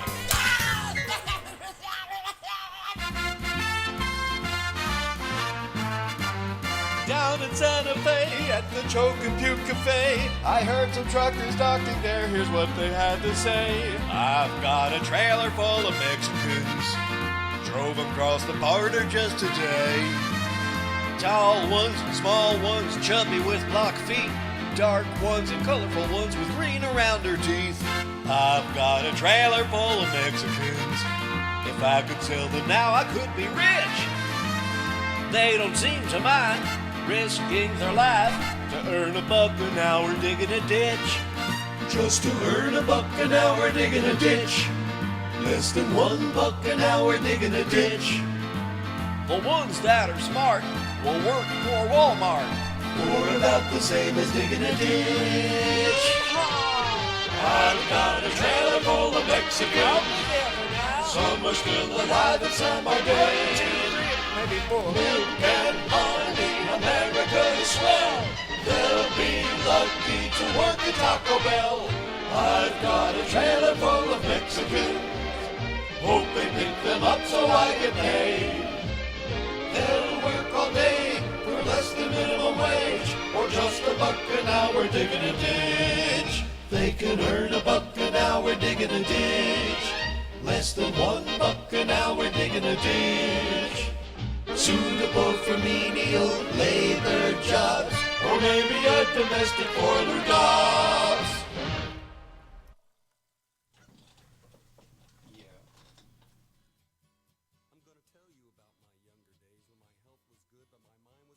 Drive home with us today and listen and have your say.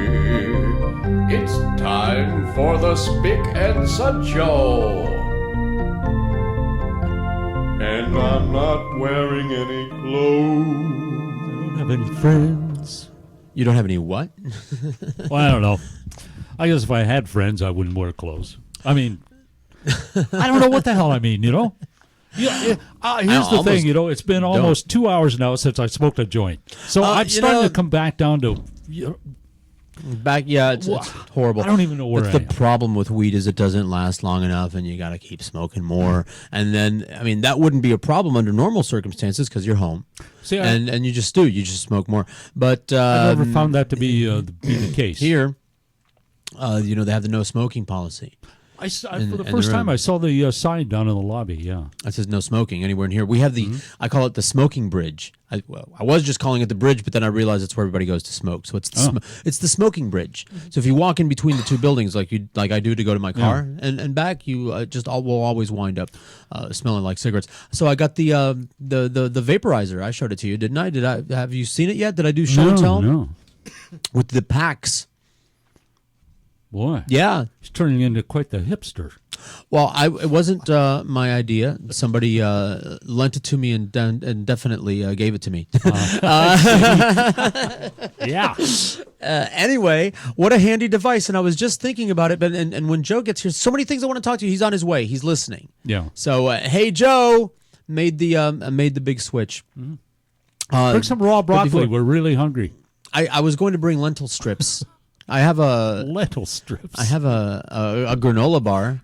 I was going to bring lentil crisps, but then I forgot. They're left there on the table. I almost forgot, and I don't want to forget because I wouldn't know how to do half the shit that I know how to do since Eric died without the other fat man in my life, and that is Angel the Jackal Espino. Thank you, Angel, for all the help over the years. He hosts Inside the Jackal's Head, and it's crazy in there. Yes, it Inside is. the Jackal's Head. Sunday nights from 10 to 12. 10 to 12, yeah. At night here on SofloRadio.com, and he's got his own network, the PSN Radio Network, psn-radio.com, so you can listen to that and all kinds of things. He's got an entire network dedicated to the discussion of things that aren't real, and it's fascinating. All you have to do is tune in and soak it up. It sounds like slather it. Soak it up. It is a good show. Soak it up with a biscuit. Times, yeah. It's like an oversized Art Bell. A little. He's deluxe. He's back on. He's comfort sized. Art Bell? He came out of retirement, think this month. And no he's kidding. Be back broadcasting from the Pahrump Desert. Yeah. That was like his same basement studio. It wasn't a basement. It was a complete. It was just home. I see. He was an amazing Why radio not? guy. Hey, you know, we weren't the first. People keep saying, "Oh, you're such a pioneer and everything," and I go, "I wasn't the first at any of this, and it wasn't my idea." But calling me a pioneer is like complimenting my swimming when I got thrown off the Titanic. I've just been hanging on. Well, you got here from Cuba. Yeah. On my deck chair. They threw the deck chair on me.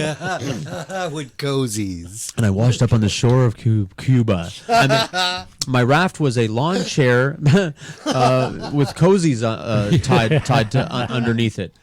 Right? Yeah. It was held afloat by Soflo Radio cozies. I rode the old mouse pads that had Byron Egger's logo on it. Shit. Those were the ones. You want to bring that up? Those are the flotation devices. Of course, I want to bring that up. But anyway, no, he didn't get the job with TSA. I rode. I rode with two frisbees. There you go. That's how I rode over here. That's what allowed me to outmaneuver the sharks. See all this stuff that I wanted to say for Joe to get when Joe gets here, because he was a part of all that. Damn you, Joe Castello! I know he's a really busy guy, and he's just too good downtown. Is too not good too for us. bad today, actually. No. Well, the season is officially over, and I've always been wrong about when season is over. I think that it's over. I look at the calendar, and then I still see the French Canadians, and so I know that the season isn't over. And it just seems to go on. And by the way, wonderful, Jean. Bienvenue, spend money here. It's great.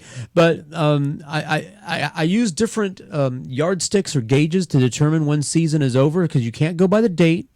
Okay, so I thought I would go by the trees, like when certain trees are in bloom, like the tree on the other side over here, when that tree, like, no, that's what it's when you can fry the egg on the sidewalk. When you can fry the egg on the sidewalk, when the plastic inside your car melts, when your steering wheel is so hot you have to hold it with an oven mitt, that's when season is over. Yeah. That's when they finally leave. When they reach for their car handle and it burns them, not until then do they leave. So that's why there's parking and everything down here now, because you need a one of those tinfoil suits, like those volcano geographers, those people that they go into and examine volcanoes, and they wear those right fireproof tinfoil suits. That's kind of what you need to walk that around. Underwear on right now. Walk around down here. By the way, if you wore one of those down the street here, Hollywood, Fort Lauderdale, Miami, they would mug you and take it. Somebody would mug you and say, "I want that thing. I want that tinfoil suit." They'd never notice out here. Not in Hollywood. Not at the Octopus, apparently. Not at the Octopus. Oh yeah, no, tinfoil man's there all the time. him and Shower Curtain Man, they hang out at the end. At the end of the bar. Shower Curtain Man is shower curtain wrapped with bungee cords over there. I went to. God, that's funny. I went to a bondage club once. Yeah. This was a long time ago. No, not you. And they had shower curtain guy. I'm drawing on personal experience. Shower curtain guy? They had shower curtain man. Explain. I will. Okay. All right, so I'm sitting on this box that looked like a bench box, and it had vertical bars in it, so like wooden. It was wooden, like it was a wooden box, okay. Yeah. big, and it had wooden bars all around it. And it just looked like a decorative thing, and I'm sitting there. And the ex who was in that, whatever, she was one of the hostesses. She goes, "You're sitting on stand. Did you know that?" And I go, "What?" And she pounds on the top of the box. She goes, "How you doing, stand?" And I hear this. And I looked, and I immediately bend over and look down, and here's this guy wrapped from seriously head to toe in a shower curtain, and he had like a breathing apparatus, like this tube, like a mouthpiece with a tube coming out of it, so that he could breathe through this tube, like a snorkel that had been cut off. Yeah. Like that's what it was, basically a snorkel that had been snipped What off. if you so sat on the tube? This breathing tube. Well, he's inside the box, so this guy's bondage. Like this is extreme bondage, as was explained to me. Stan is into extreme bondage, where he wants to be wrapped up really tight so that he can't move, and his skin can't breathe. So he's wrapped in a shower curtain, and then the shower curtain is tied with a rope, and then duct tape is used to make a perfect seal all around everything in his mouth, and just little slits for his eyes and the mouth tube, and then they put him in this, and then like that being that immobilized and wrapped up, that isn't bonded enough. That isn't bondaged enough for Stan. So he also has to be in a cage. And you could hear him say, I'm dying over here.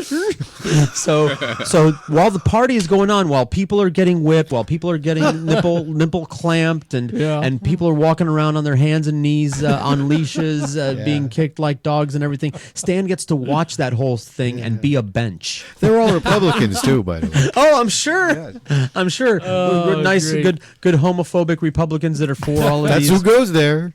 All these laws, all these traitor I'll laws. tell you a story about one of those parties. Long time ago. I don't go anymore, but there was a time Where's that music? when I thought that was the... Where's the Mission Impossible music? Can you send that to me? What do you have that on? What is that, a WAV file? File I made. I don't know. I want it. Yeah, so you're at a party. Let me hold. Yeah. I had to go to the bathroom, and I was waiting in line. The line was very long. I was growing upset because it was taking so much time my kidneys were about to explode. But by the time I got to the bathroom, I don't even remember if it was the men's or the women's, but here's what was holding up the entire line. A man was laying on the women's room, the bathroom floor with slut written all over his chest, asking the women to squat and pee on him. Oh, no. Alrighty then. So I said to the woman next to me, what's his fucking problem? And she turned to me and said, oh, don't mind him. He's a circuit court judge. Oh, well. A circus court judge. Yeah. So that should give you some idea who frequents.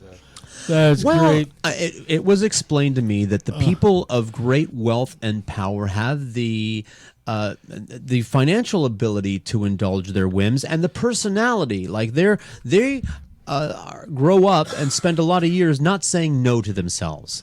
So when they have a whim, there's nothing morally or financially keeping them from exploring it and dabbling in it. Here's Joe Castello. Finally, we can start the show now. God damn it! What is this man doing here? Turn and face the camera just so that to prove the people that it's really you, and you and your dippity doo. By the way, that's kind of my hairstyle, but less of it, much less of it. Also, I'm nurturing a spicule, which I call my fun flip. Hello, gentlemen. How are you? Welcome. In anime artwork, You that's guys called are a sounding spicule. great. Well, Thank you. Joe. We're feeling great. Yeah. How you doing? I can tell. That last bit was a little scary about the shower curtain. Listening the whole way over. It's so easy to listen. You press I got it on the one button, man. It fires off Utunes and resumes play. Saw the Periscope. Oh, did you? Yes. Oh. I'm not a Periscoper. I'm a meerkatter.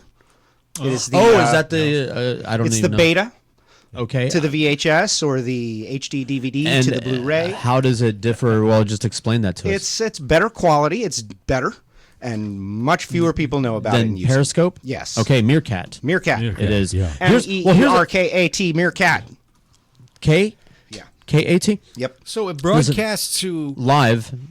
everybody. Yeah. You can't do a personal broadcast like a webcam personal. You thing. can limit who that's sees. FaceTime. You can limit. It's basically a Everybody has that. FaceTime to everybody, just like Yeah. Twitter is a text message to everybody. Sure. It's a FaceTime to everybody. But here's the thing, and this is why I think you should have one, and I do.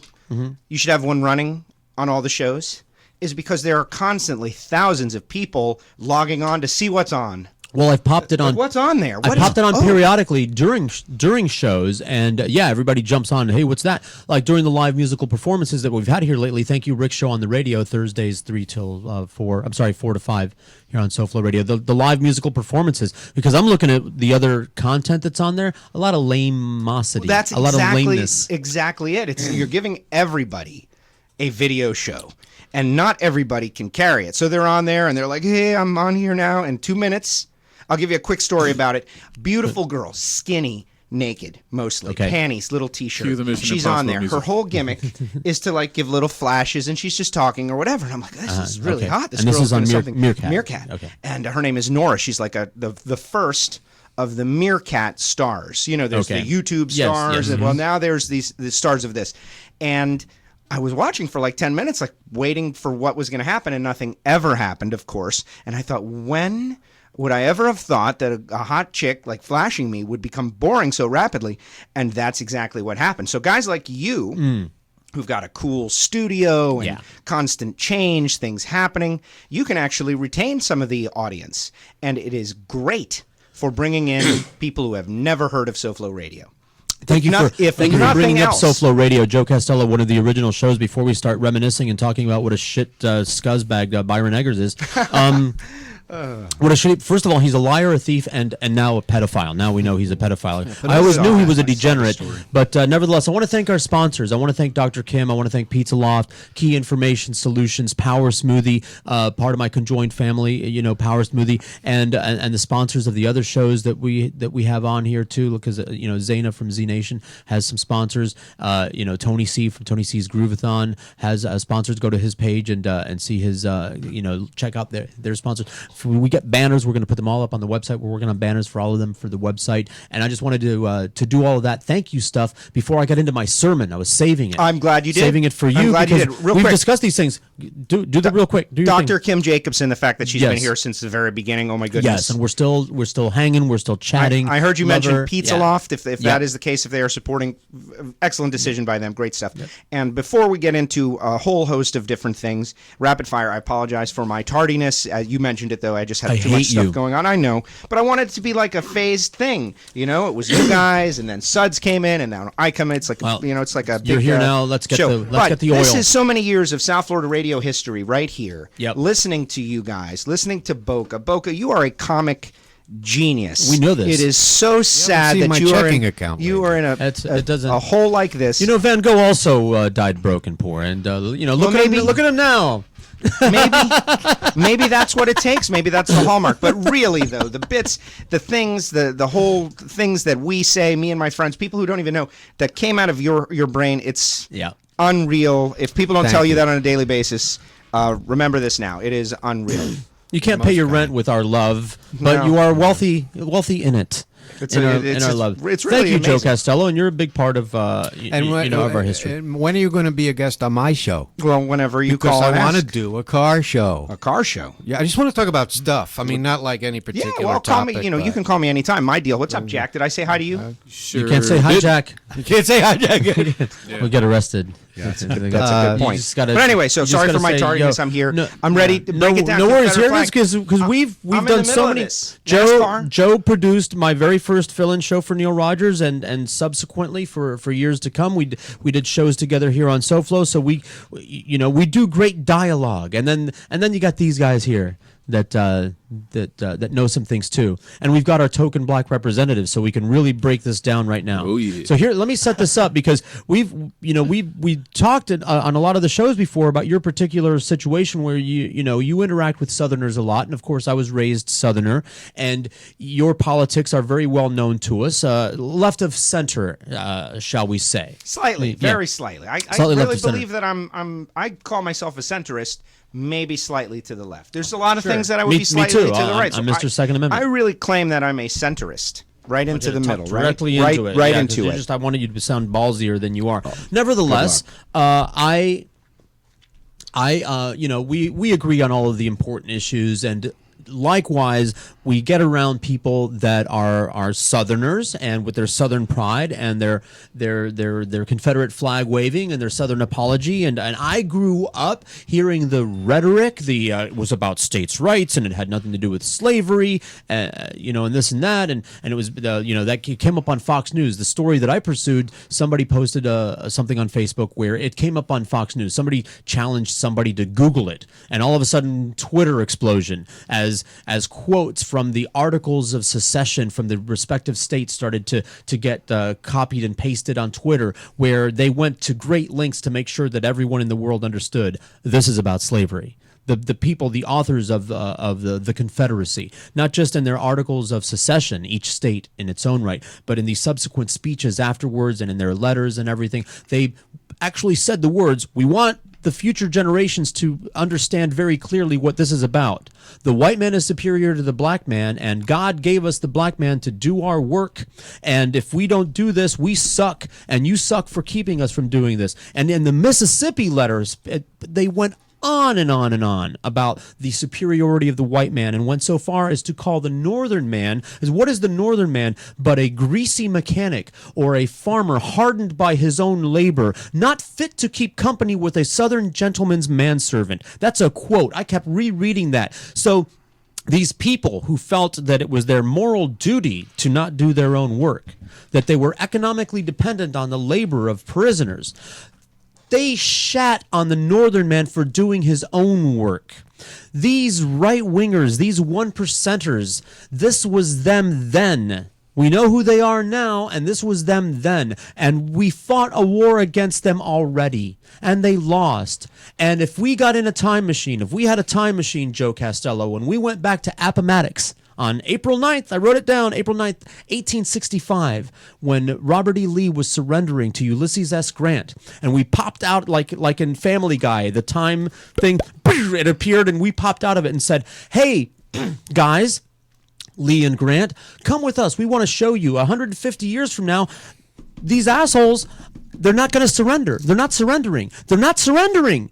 They're going to be at it. They're not stopping at all. We're still going to be at it 150 years from now. What do you think those two, because you read what Robert E. Lee said, fold it up and put it away. Put it away. We're America now. We fought the war. We lost the war. We're surrendering like gentlemen. We're Southern gentlemen. I'm going to throw the gentleman card out on them. I'm calling them out because they would pride themselves on being Southern gentry. We're gentlemen. We're gentlemen. Gentlemen live by rules. Gentlemen live by honor. You fought a war, let us just say nobly. You put up a good fight against superior odds, let us say nobly, over a cause that was not noble. You went to blows with your brother over an issue. A lot of people died on both sides over that war that should not have happened, and you lost. Be honorable gentlemen like you were when you surrendered, and keep to your word and pledge allegiance to this flag now of the United States, which is all of the people. The point for which you fought, you lost. It should be over already. We shouldn't be going through this again already. Shouldn't have brave women like Bree Newsom climbing flagpoles over capitals and pulling flags down. That should not be necessary in this day and age. So, you talk to people. You're in there. You're in the trenches. You're in the pit, quite literally. Oh, yes. With these Confederate flag patch on their denim jacket wearing motherfuckers. And I'm just saying this to them. This is my statement to the Southern man right now as a result of all of this. All right? We've been polite for much too long. Wow. All right. The rest of us have been polite and have put up with your Confederate flag waving and your bumper sticker and your white knuckle desperate cling to this lost cause of racism. You lost the war. Everyone is against you. You are a minority, and we are bigoted against you. And I am going to allow myself and allow my bigotry towards people with a Southern drawl. I'm going to let it out. If you talk with a Southern drawl, you're an inbred dipshit, all right? And you deserve to be ostracized. Fuck you, Southern man, all right, is what I have to say to you. Give it up. Join the rest of us. You fought a war over racism. You lost, and we've been polite with you for way too fucking long, all right? We've put up with your bullshit for way too fucking long. We've turned a blind eye, and oh, there's their pride. It's their heritage. It's their pride. Just look the other way. It's their pride. Fuck you, fuck you, fuck you on your Confederate fucking flag. All right. Once a heritage to wear giant pants. Pull that one, Jack. I was saving that. I was saving that. Read that one out. That was just like you. Morgan Freeman. Yeah. That's right. Explaining you monologue. Oh, it really was. It really was. Here's what I will say. Of course, not everybody from the South feels that way, and they are surrounded by people, and even there are a lot of misguided people who look at the symbol and choose to make it about what they want, not about what it is.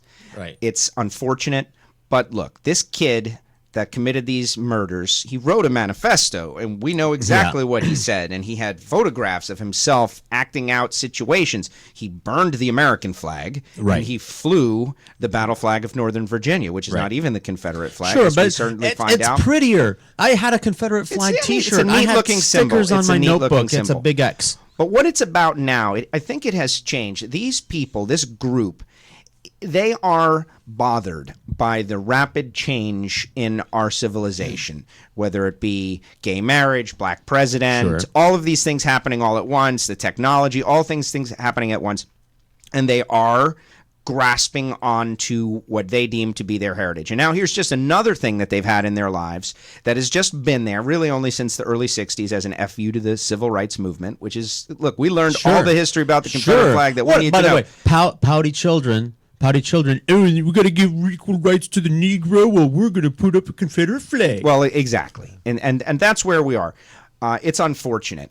I say a big hats off to NASCAR for showing exactly where they are. They should be commended. And everyone else, but especially NASCAR, all things considered. It's a very tough thing that they're doing, and they're catching a lot of blowback. They said, Dale Jr., all these people said flat out, what you said, symbol of racism, Negative symbol. Yeah. People are offended. We don't Got want anyone feeling offended. Like, oh my gosh, I try to explain. Don't you realize that people see that, and there are some people that feel fear. But in the end, though, I don't think it's about any of that. I think it's about people no longer wanting to just be annoyed or bothered. That's what they say. The real argument out there is that we're now too PC. We're too PC. Oh, people can't handle it. Oh, people are offended. Oh, does this offend you? They really got upset, and I can't say I disagree, when TV Land took the Dukes of Hazzard off television. I agree with that, and we all do. We all do. It's like it's getting a little bit silly, a little overcorrecting. Right, overcorrecting. Overcorrecting on the skid there. The straw that broke the camel's back. But I can't help but think that these people are the first, and this is what I cannot say. I choose not to say this. If you walk into a bar and there's a big muscle guy who is saying, I'm going to fight anybody that wants to fight me, come on, bring it on. I'm not going to be the guy to say, hey, I think you should stop because I'm smart. I have some sort of thing that keeps me alive. I'm not going to do that. Right? I would love to say the following. Oh, you want to talk about the Confederate flag? Let's do it. Let's talk about Sherman's March to the Sea. And how he basically burned Atlanta to the ground and took that Southern genteel soul that you long for and wiped his butt with it and made you afraid, fearful people. Let's talk about that. How about that? And what kind of response would I get? Would I get someone who is... I would get an offended, angry person that wanted to fight me. I would get someone... Could we talk about the battles, about how Grant outflanked Lee and how Lee surrendered? Like, I love using the word surrendered. Well, you know, when General Lee surrendered to the United States, you guys were not a country. You were a group of people that seceded. There's a word for that. Right. It's traitors. Treason. Right. So you are flying the flag of traitors, of slavers, and of treason. And also of this. See, this is the comedy. This is the comedy. The flag of losers. Losers. That flag, like, what does it symbolize? It symbolizes defeat. Yes. Right. Now, could I ever have that conversation with anybody? That's not how they feel. We're not taking it down because Lee might have surrendered, but I did. Well, exactly. My heart didn't surrender. But in the end, you can say anything you want. But facts are facts, and we live in the United States of America. Right. Now we have taken a step forward. Maybe a slight overcorrection. This weekend at Daytona, NASCAR is offering a Confederate flag trade-in. If you trade in your Confederate flag, they'll give you a flag of the United States of America. I already have one. This is they're riding the wave now. All of these entities, not just NASCAR, but people it's to their detriment, though. For NASCAR to do it, it's silly. This is silly stuff. Well, they're not going to gain anything by the way. Can I trade my Confederate flag for a gun? Because now you're talking. Well, probably. Yeah. I want to trade my Confederate flag for a Tesla. Tesla. In the end, it's just another one of these things that is going to move forward. Like with gay marriage, there's people down in Texas. They're not issuing the licenses. They're putting up a little bit of entire a staff in Tennessee. Yes, Yeah. they're trying to do what they can for this moment in time. But in the end, the steamroller that is America is going to roll over them. Same people. They are now the lunatic fringe. Yes. You know, that was where Neil used to say that it's like the people that we regarded as the lunatic fringe are now running the country. Well, not anymore. You know, at the moment they've had their time. Well, no, at the moment, major things. Swing back. I mean, we like to remind people. You know, the TPA, the fast track got passed. Because we're watching Daily Show. The clean air, the anti-pollution thing. You know, got lifted, so now we can get poisoned. You know, the way that the rule was set was not held up, but they're going to come right back at it and rewrite the rule, from what I understand. Well, I hope so. You know, Mercury, okay, it's TPA. The NSA is back in action. They're back in operation temporarily, doing the bulk metadata collection. Oh, I hate that. You know, you get on the phone. No, you hang up. No, you hang up first. That really bothers me, you know. Not besides in principle, while everybody's talking about patriotism and the founding fathers and what they really said, they would have flipped their wigs, no pun intended, to know what the NSA is doing, and they would be very angry at us for being so nonchalant about it. But at the same time, supposedly ISIS is putting out 90,000 tweets every day about join us, but they can't find them. Yeah. Yeah. Right. How does that work? Wait, what about thin thread? I thought that thing could... Because ISIS is a MacGuffin. Because we could give a rat's ass about what's going on over there, but the military-industrial complex needs a cause du jour, and there it is. And the NSA, by the way, just like the prison industry, whenever you make something profitable, whenever you allow an entity to have lobbyists and a budget for the lobbyists, they're going to lobby for more of what they're doing. So the prisons have lobbies. The NSA has a lobby. Oh, of course. We need more spying to keep you safer. I don't feel safe from you. What I need is to feel safe from my government. Go away. Stop looking at my mail. Fuck you. It's none of your business. See, what's funny, though, is that is an opinion that is held by people on the right, the far right, the extreme libertarians. Yeah. They feel that way, but nobody is going to deliver that, because the second that is delivered...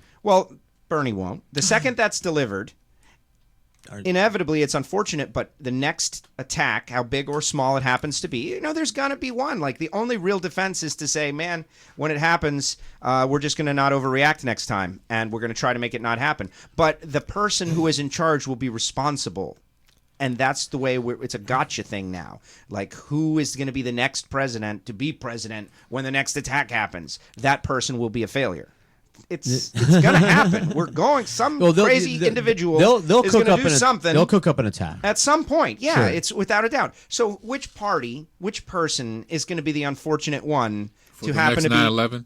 To happen to be there when it happens? Bernie. Maybe this is what will happen. The evil powers that be will allow Bernie to win. All right, and then they will pull out all the stops, all the false flags. There'll be like 500 of them. Like just several false flag attacks, several orchestrated bad things happening that'll make it very difficult for. Bernie who doesn't want Bernie to win the nomination is the DCCC and the DNC. Sure. Oh, the establishment.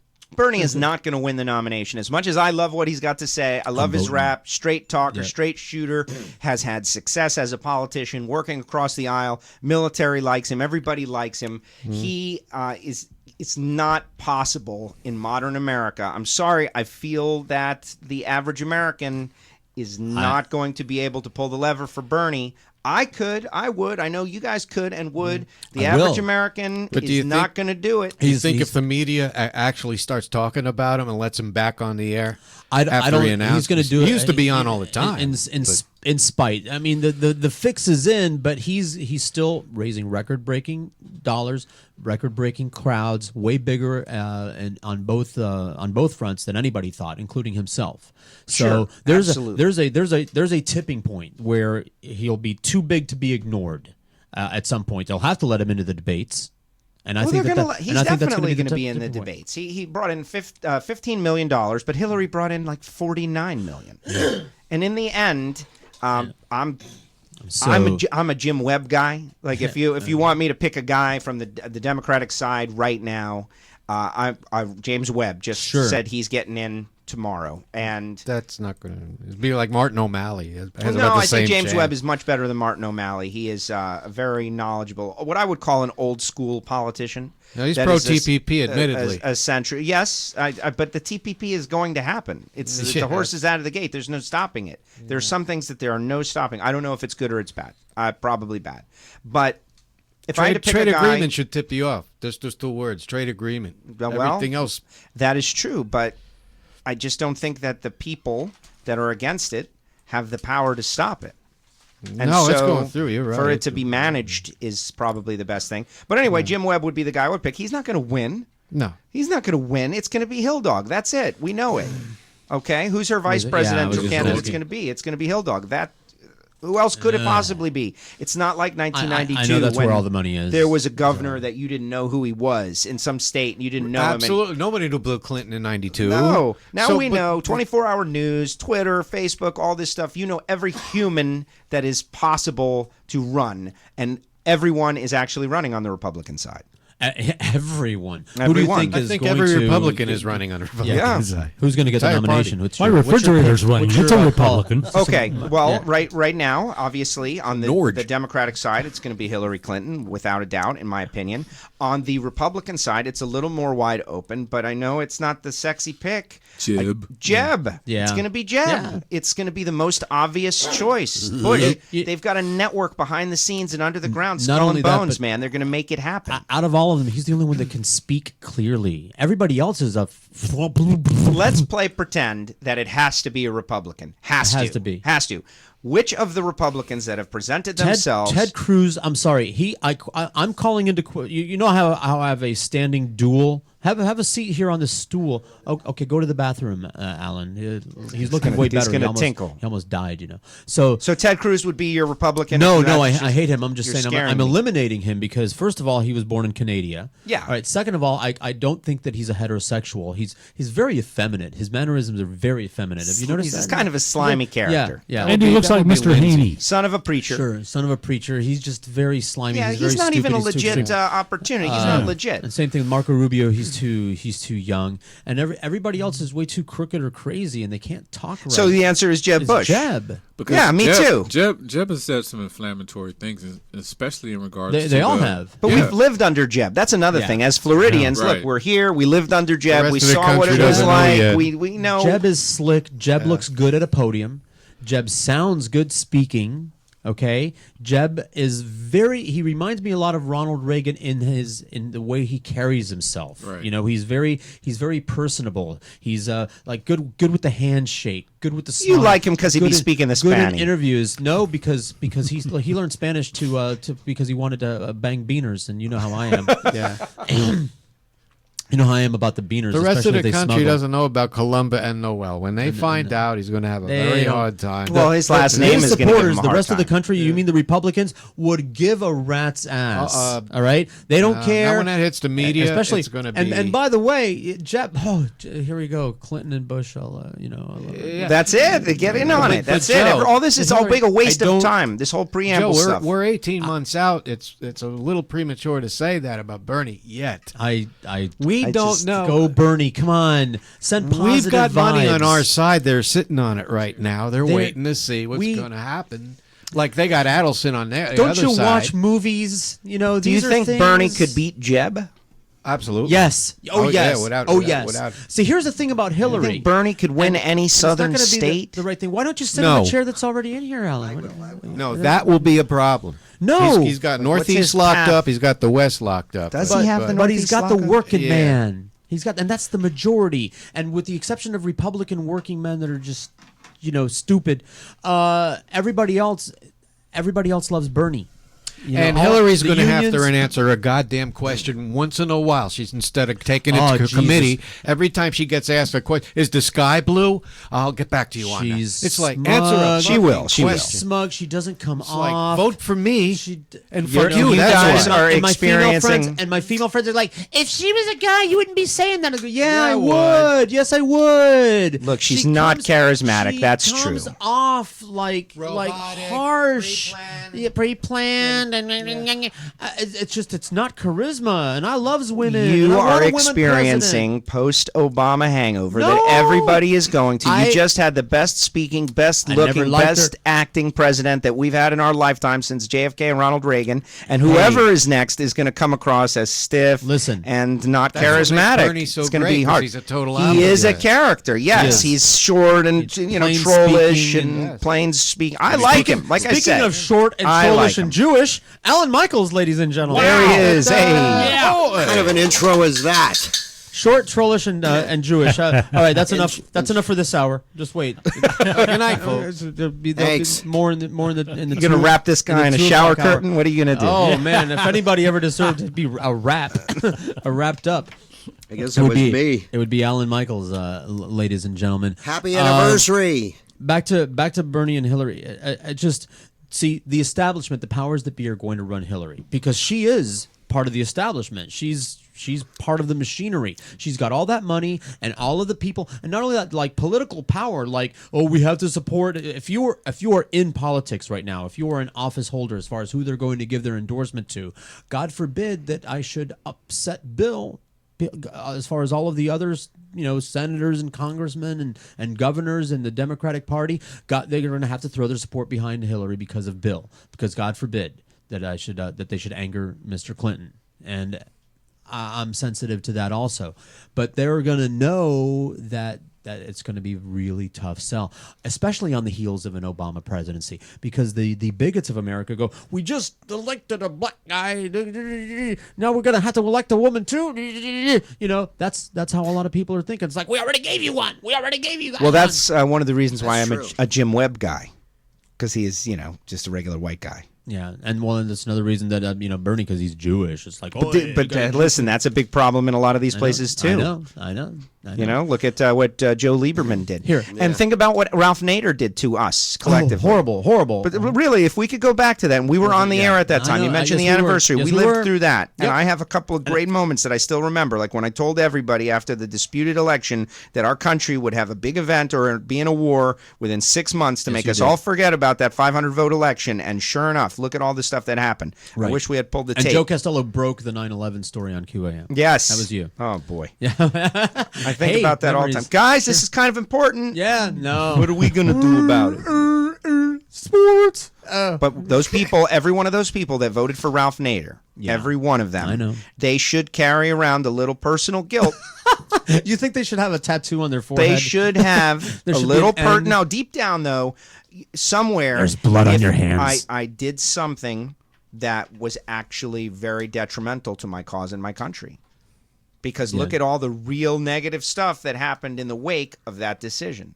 If they had just voted for Al Gore, who knows? Maybe the meteorite would have hit us. This is going to be different. I don't think that Bernie is going to run against Hillary. He's going to run against her in the primary. He's never run a negative ad in his whole career. He's not a negative ad He's not guy. a negative ad guy. I don't think he's going to start either. No, and thank God, he's a mensch. He's not going to have a super PAC. No, he's a great guy. Look, Bernie Sanders, his heart is in the right place. His mind is in the right place. He's sharp. If he could pull it off, I'm there. I got one vote that is given to me that I can do it. I will do it.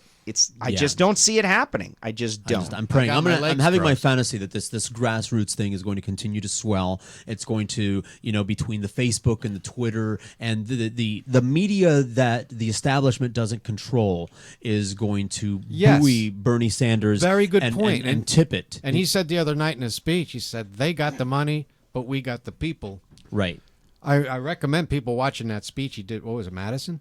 10,000 people. Appomattox. It was an hour long. It's a great watch, but you won't see it on any of the 24-hour so-called news stations. No, but we don't. Ed we don't Schultz need that. shows it. Listen, He's a big fan. The of internet, Bernie. He just tries to get him like in. with Soflo Radio as an example, the internet has made the mainstream media superfluous. Just one of many. Now we are our own media outlet. Each individual with Periscope, with Twitter, we are our own media outlet. YouTube, and anybody can have a voice now. So we're not dependent on them. It's just really a matter of what's going to strike a chord with you and whether or not you share that. And enough people do that, and there will be a groundswell. This is my fantasy. I'm articulating a fantasy over here. I get it.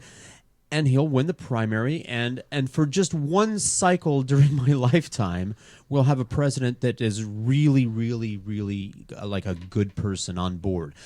Even Bubba, even though we have some good times with him. He did a lot of Republican light things. He opened up some protected wilderness to coal mining and oil drilling and everything. He did a lot of things, for them over there. And Obama with the NSA and the drones blowing up Arabs that I haven't met and everything like that. I would like for once to have a president that's just doing the right thing all the time. Just in my lifetime, just once. I know it's a pipe dream. I know that, Fantasyland. Those other presidents like George Washington and Abraham Lincoln, I know they weren't perfect, but they were good, right? We had some good ones before. Can we have another one? Well, I wonder, is that true? And I feel that way too. Like, I feel that this is my illusion that I live in, that through and up to, after World War II, that we really, our partisan divide was very minor, that we had all experienced something and our grandfathers had all died on the same beaches together. And so, the tax rate is here or there.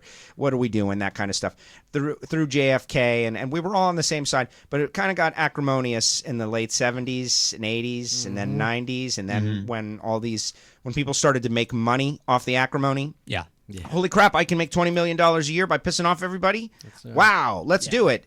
And suddenly, now it's this vile cesspool of anger. You have people, you can't have a conversation with them. You can't talk about raising taxes 2% because they will call you a socialist and say that you shouldn't do that. Commie. I've had people attack me. I mentioned something like infrastructure. Like, the reason we were successful to this point was infrastructure.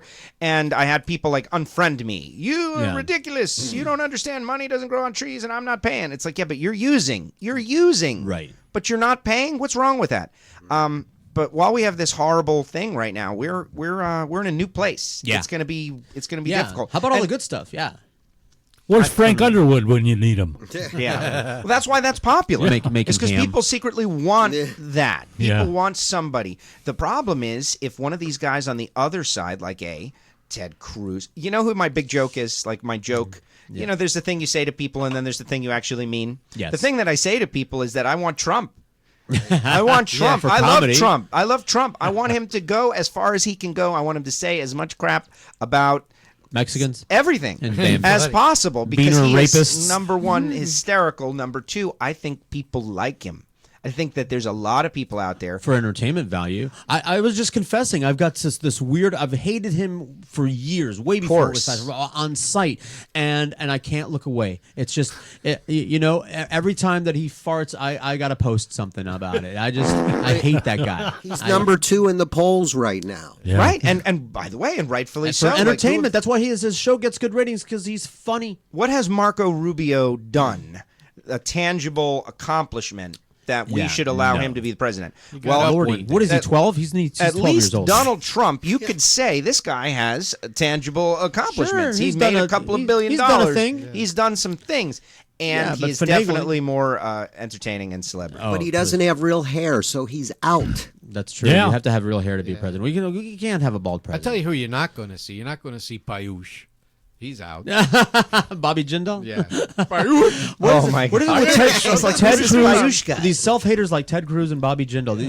These are the sellouts. And by the way, because speaking of the Civil War, during the American Revolution, there were Americans that were sympathetic to the British, like Ben Franklin's own son, who called his father a traitor, for example. During the Civil War, there were blacks that fought on the side of the South. During the Indian Wars, there were Indians that worked for the white man helping to round up other Indians. They all got to go to the same reservation afterwards. If the South had won, the black soldiers would have still been slaves. The Jews, the Sonder Jews, that I learned that word from Boca, that helped Hitler round up their fellow Jews, they got a boxcar ride also. Yeah. So what the fuck is wrong with all these people? It's because the individual relationships, that person at that time thinks, you know what, they won't do it to me. I'll be able to talk them out of it. Right. I'll, when all these other guys are gone, I'll get the benefit. Bobby I'll be the Jindal, best. people It's like that, because people are like cattle. They can be led. I worked on a cruise ship for years. The Midnight Buffet. People can be led just like cows. And that's what's Bobby happening. Jindal, I have brown skin, so I have to be twice as right-wing, twice as harsh as everybody else because they're looking at me. They're looking at my brown skin. So they're worse. The sellouts are more extreme than if you have a 30% approval rating in your home state, like Chris Christie and Bobby Jindal, you should not even be trying to do anything. It's clearly a waste of all of our time. You're just trying to either publicity, get on Fox, get a show, get a book deal, that kind of deal. There's only a couple real legitimate candidates over there. There's 25. It's going to be fun. We should enjoy it. Think of all the entertaining, crazy stuff that's going to come out of it. Oh, no question. You know who is the real loser in that? I came in saying that we as the people, but imagine you're a centrist Republican. Imagine you're that guy. You're a centrist Republican, grandfather, veteran, World War II. You really are kind of a smaller government, lower taxes person, but not crazy. These people are sucking you in and basically making your political beliefs look really extreme and unacceptable to a lot of people. Like, what are these guys about? If you're that guy, you've got to do something. You've got to stop this chaos. And the Ted Cruzes, they have to go away. What has that guy done? No accomplishments. You watch The Daily Show? Often, not always. The most recent one, and I don't know if it was the one from last night because I'm watching it on what is it, Hulu? So I'm delayed. They showed a little montage of the video that he did auditioning for Any Voice on The Simpsons. Yes, I heard it. Yeah, it was weird. Yeah, this guy is a little.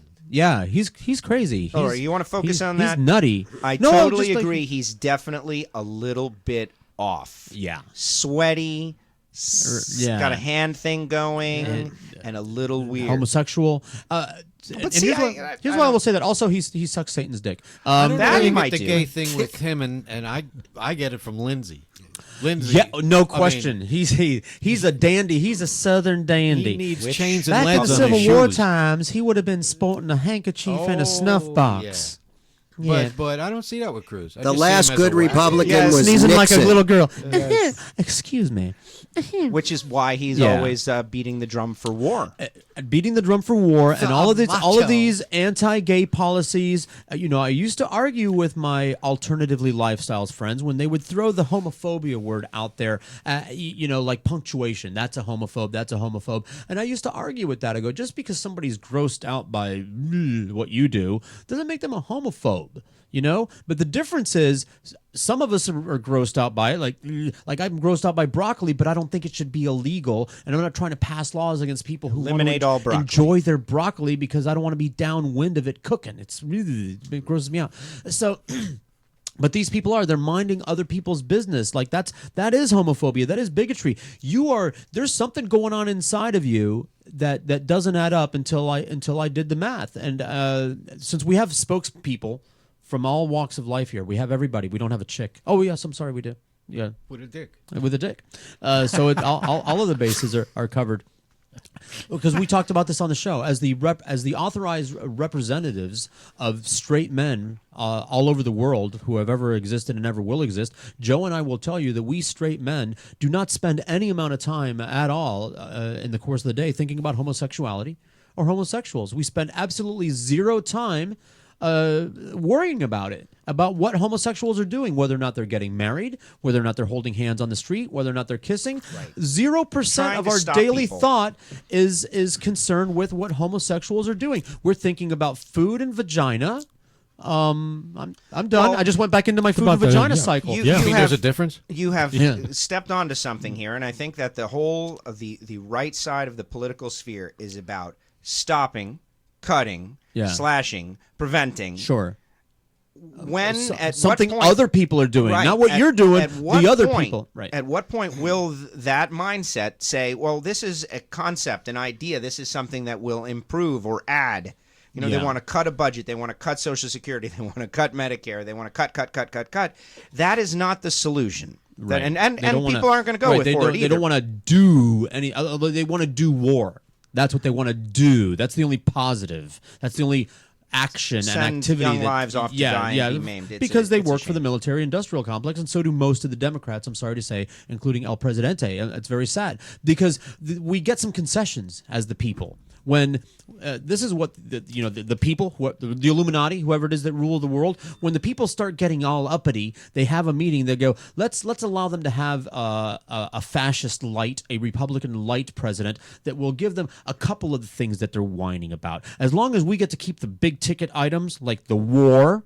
Okay, as long as we get to keep that, who gives a fuck if the gays marry? This is what the evil powers that be, when they're meeting in their star chamber, this is what they come up with. See, the people are on the verge. They're on the verge of revolt. They're on the verge of rioting. Throw them a bone. Throw them a bone. Gay marriage, health care. Throw them a bone. As long as we keep feeding Americans into that meat grinder that money comes out of on the other end, let them have their stupid health care. If they really wanted that, though, man, we could have some really good war going on.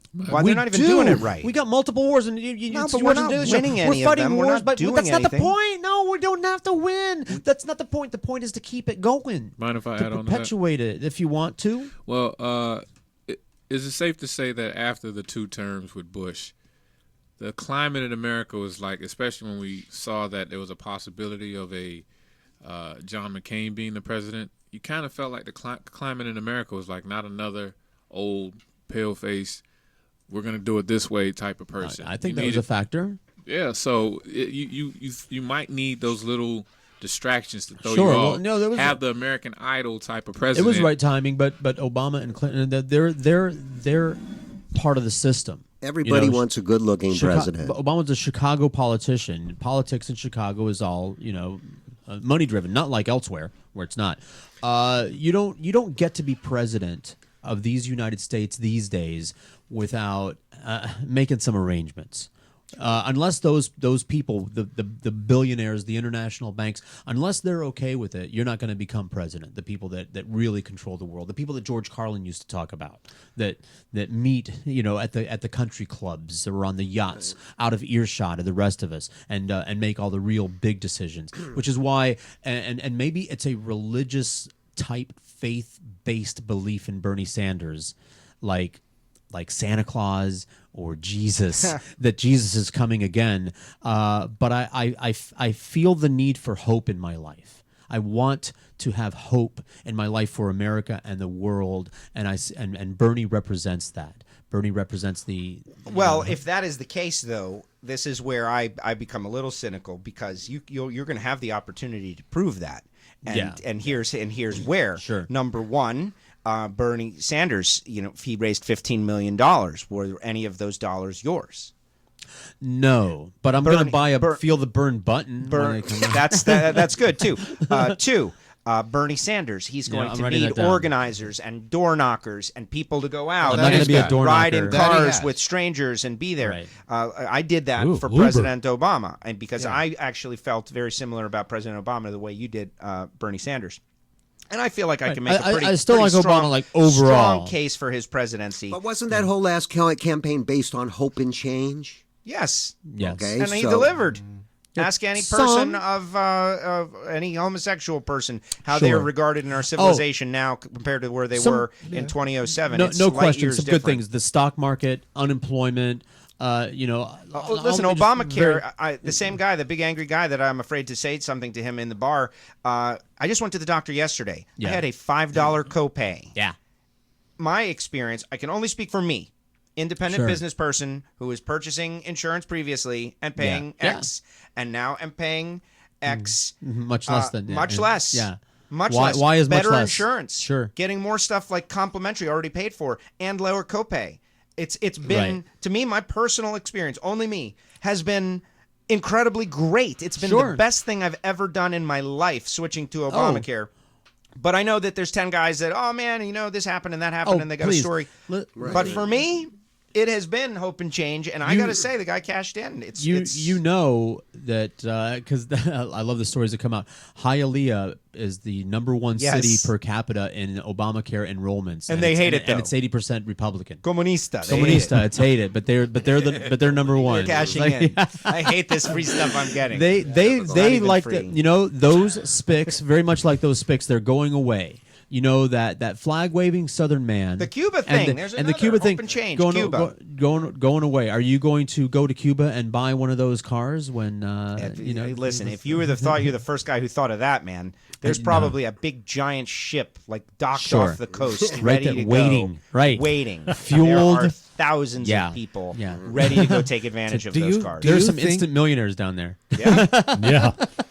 Yep, step up to a new car that only lasts a couple years. The 55, 56 Chevrolets, like those real classic spoken. You see them, the coverage. I don't know what these people do. Do they not have jobs? But they're just driving past the CNN cameras, driving in the coverage. It's like, there goes again. The answer is no, they don't have jobs. It's Cuba. They're just making laps in these awesome cars. And I got to say, it looks pretty appealing.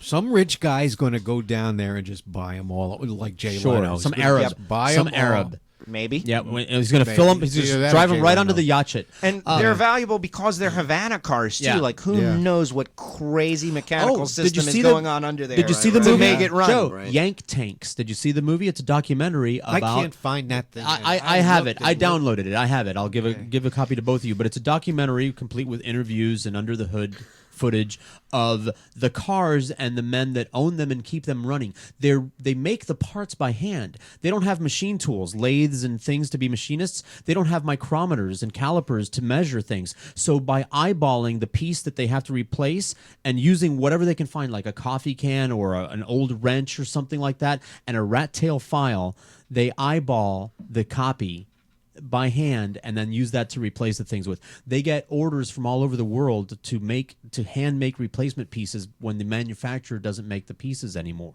So they're in business selling car parts to other people that have those collectible cars all over the world, like rich Arab sheikhs and everything. So but by the way, technically I still have one family member back in Cuba if you ever want to go back there. So I have a contact. My I'm father's not sister. Ready just yet? No, not yet. Yeah. No, when it's all We'll get the hotels when fixed. it's all Bigger and official, swankier when it's than all anything in official. Vegas. I'm taking my sweet time. I want hotels it to here. be all official. I'm not going to be an embargo violator because I am straddling that fence. There is no embargo. I believe that No, the embargo is still in play. Yeah. Oh, it is? Congress has the only people that can lift. Speaking of Bill Clinton, he was the one who basically wrote that into Congress is the only people who can reverse the embargo. Meanwhile, which they are not going to do anytime soon. I'm anti-embargo, but I'm going to comply with U.S. law. Have you heard Good this? idea. That I heard that because of our relationship with Cuba right now, that they're entering into an agreement with the radio stations in Miami to lower their power. Remember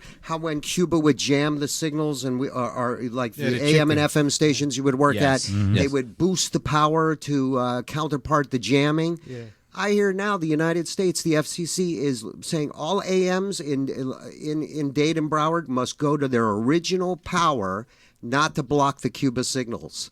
Yeah, this is what we're doing is a friendly relation for Cuba right now. Go full power again, right? Still nobody. Goodbye, will be WQAM. Right. It's irrelevant anyway. I tried listening to NPR this morning, to get some material. There's nothing. It's like I just wanted some news, and it was this travel log of this guy, and he took a trip to New York, and he's got sound effects of the traffic and everything. I'm like, oh my god, dude, don't you understand? We have Facebook now. We have Twitter. We don't need NPR is this. like a book report. You hear the waves. But it was like no. I've been hearing the ocean here for about 15 minutes. Yeah, really. Ocean radio. Change the subject. But seriously, that means at night you won't be able to hear some of our own local AM stations because they have to cut their power. We read you, Alan. We're just saying it doesn't matter because nobody's listening anyway. When we were on Winds, Boca's on AM. Shoot the thugs. There's some I got a Marconi at their award. full power. I still can't hear them anyway. when we were on Winds, I would come home at night and cross Broward, the Broward County line, and before I could get to Weston, they were gone. Oh, I had some of my best jobs in that radio that way. The PD couldn't hear me at his house. There you go, man. Whoop, whoop. It's still because I read the trade journals. It's still like 60% like 65% of people still get their audio entertainment from the radio, and then it goes down from there with Pandora and all those other things. But I don't know anyone. I don't personally know anyone in my life of any age that listens to the radio. Well, I listen to Boca. Do you listen to radio stations? So what local radio Greg station? Giovanni in Miami. He's a sports talker. So yeah, him. Okay. A couple of my friends. Paulie the white guy. He's XM. Me. I am podcast streaming. Yeah. Me too. But you get in your car. Then you're captive. When you're in your car, you're captive. You right don't. now. I have my personal. I have 65 gigs. I have 6,000 songs on my phone. That's what I listen to. Well, for talking up to the second news and information. Wait, I listen to. I hate to say this. What is up to the second news? IOD. That's my default AM station. That is my unfortunate They repeat default the news all AM night station. long. The same two newscasts run all night long on IOD. What kind of news? Oh, okay. Alan just answered my question because Just I would right-wing perspective love to stuff. have some news. Here's what I would submit.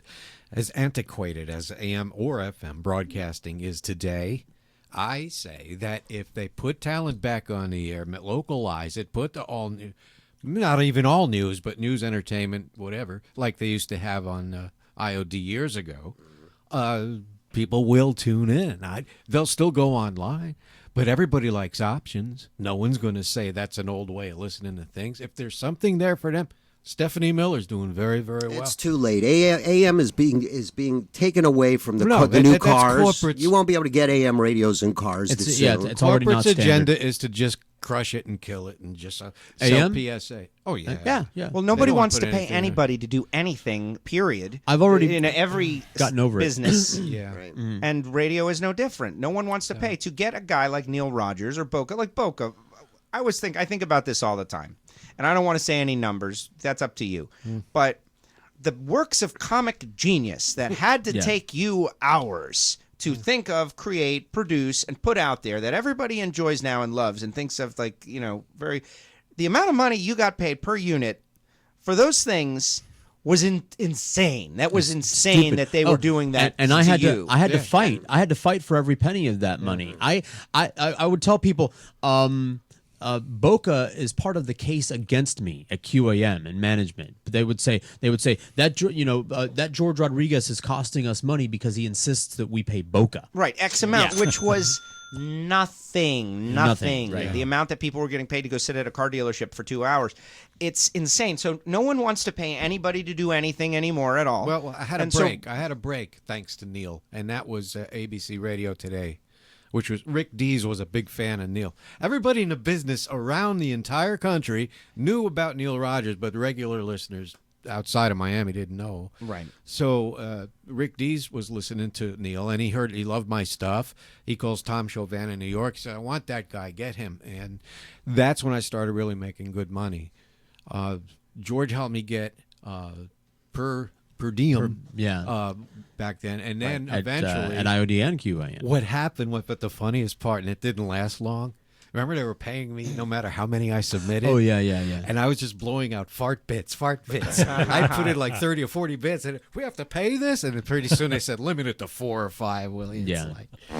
Taking advantage. Oh, excuse me there. I had But why should cabbage. George had to go beg them to pay Boca anyway? That was I mean, it's stupid. That was standard. That management was nothing but a fight with management, and IOD was the perfect layout at WIOD because they had that long hallway, and all the studios were on one side of the hall, and all the offices, the business offices, were on the other side of the hall. So it was like this actual physical demarcation point between talent and Bean County world. And we used to say the people on that side have no idea what is going on over here or what it takes to do this job over here. So we were constantly at odds, and not just about money, but creative issues, which they should have had no say over. But no. But see, they won though. They won. They realized that okay, look, creativity and talent and all that is a rarity. And anytime someone shows up who's got it, they're going to want to get paid. So what we should do is we should reduce everything to something really kind of mindless, like sports talk, which any fool can talk about, and one guy is just the same as the next.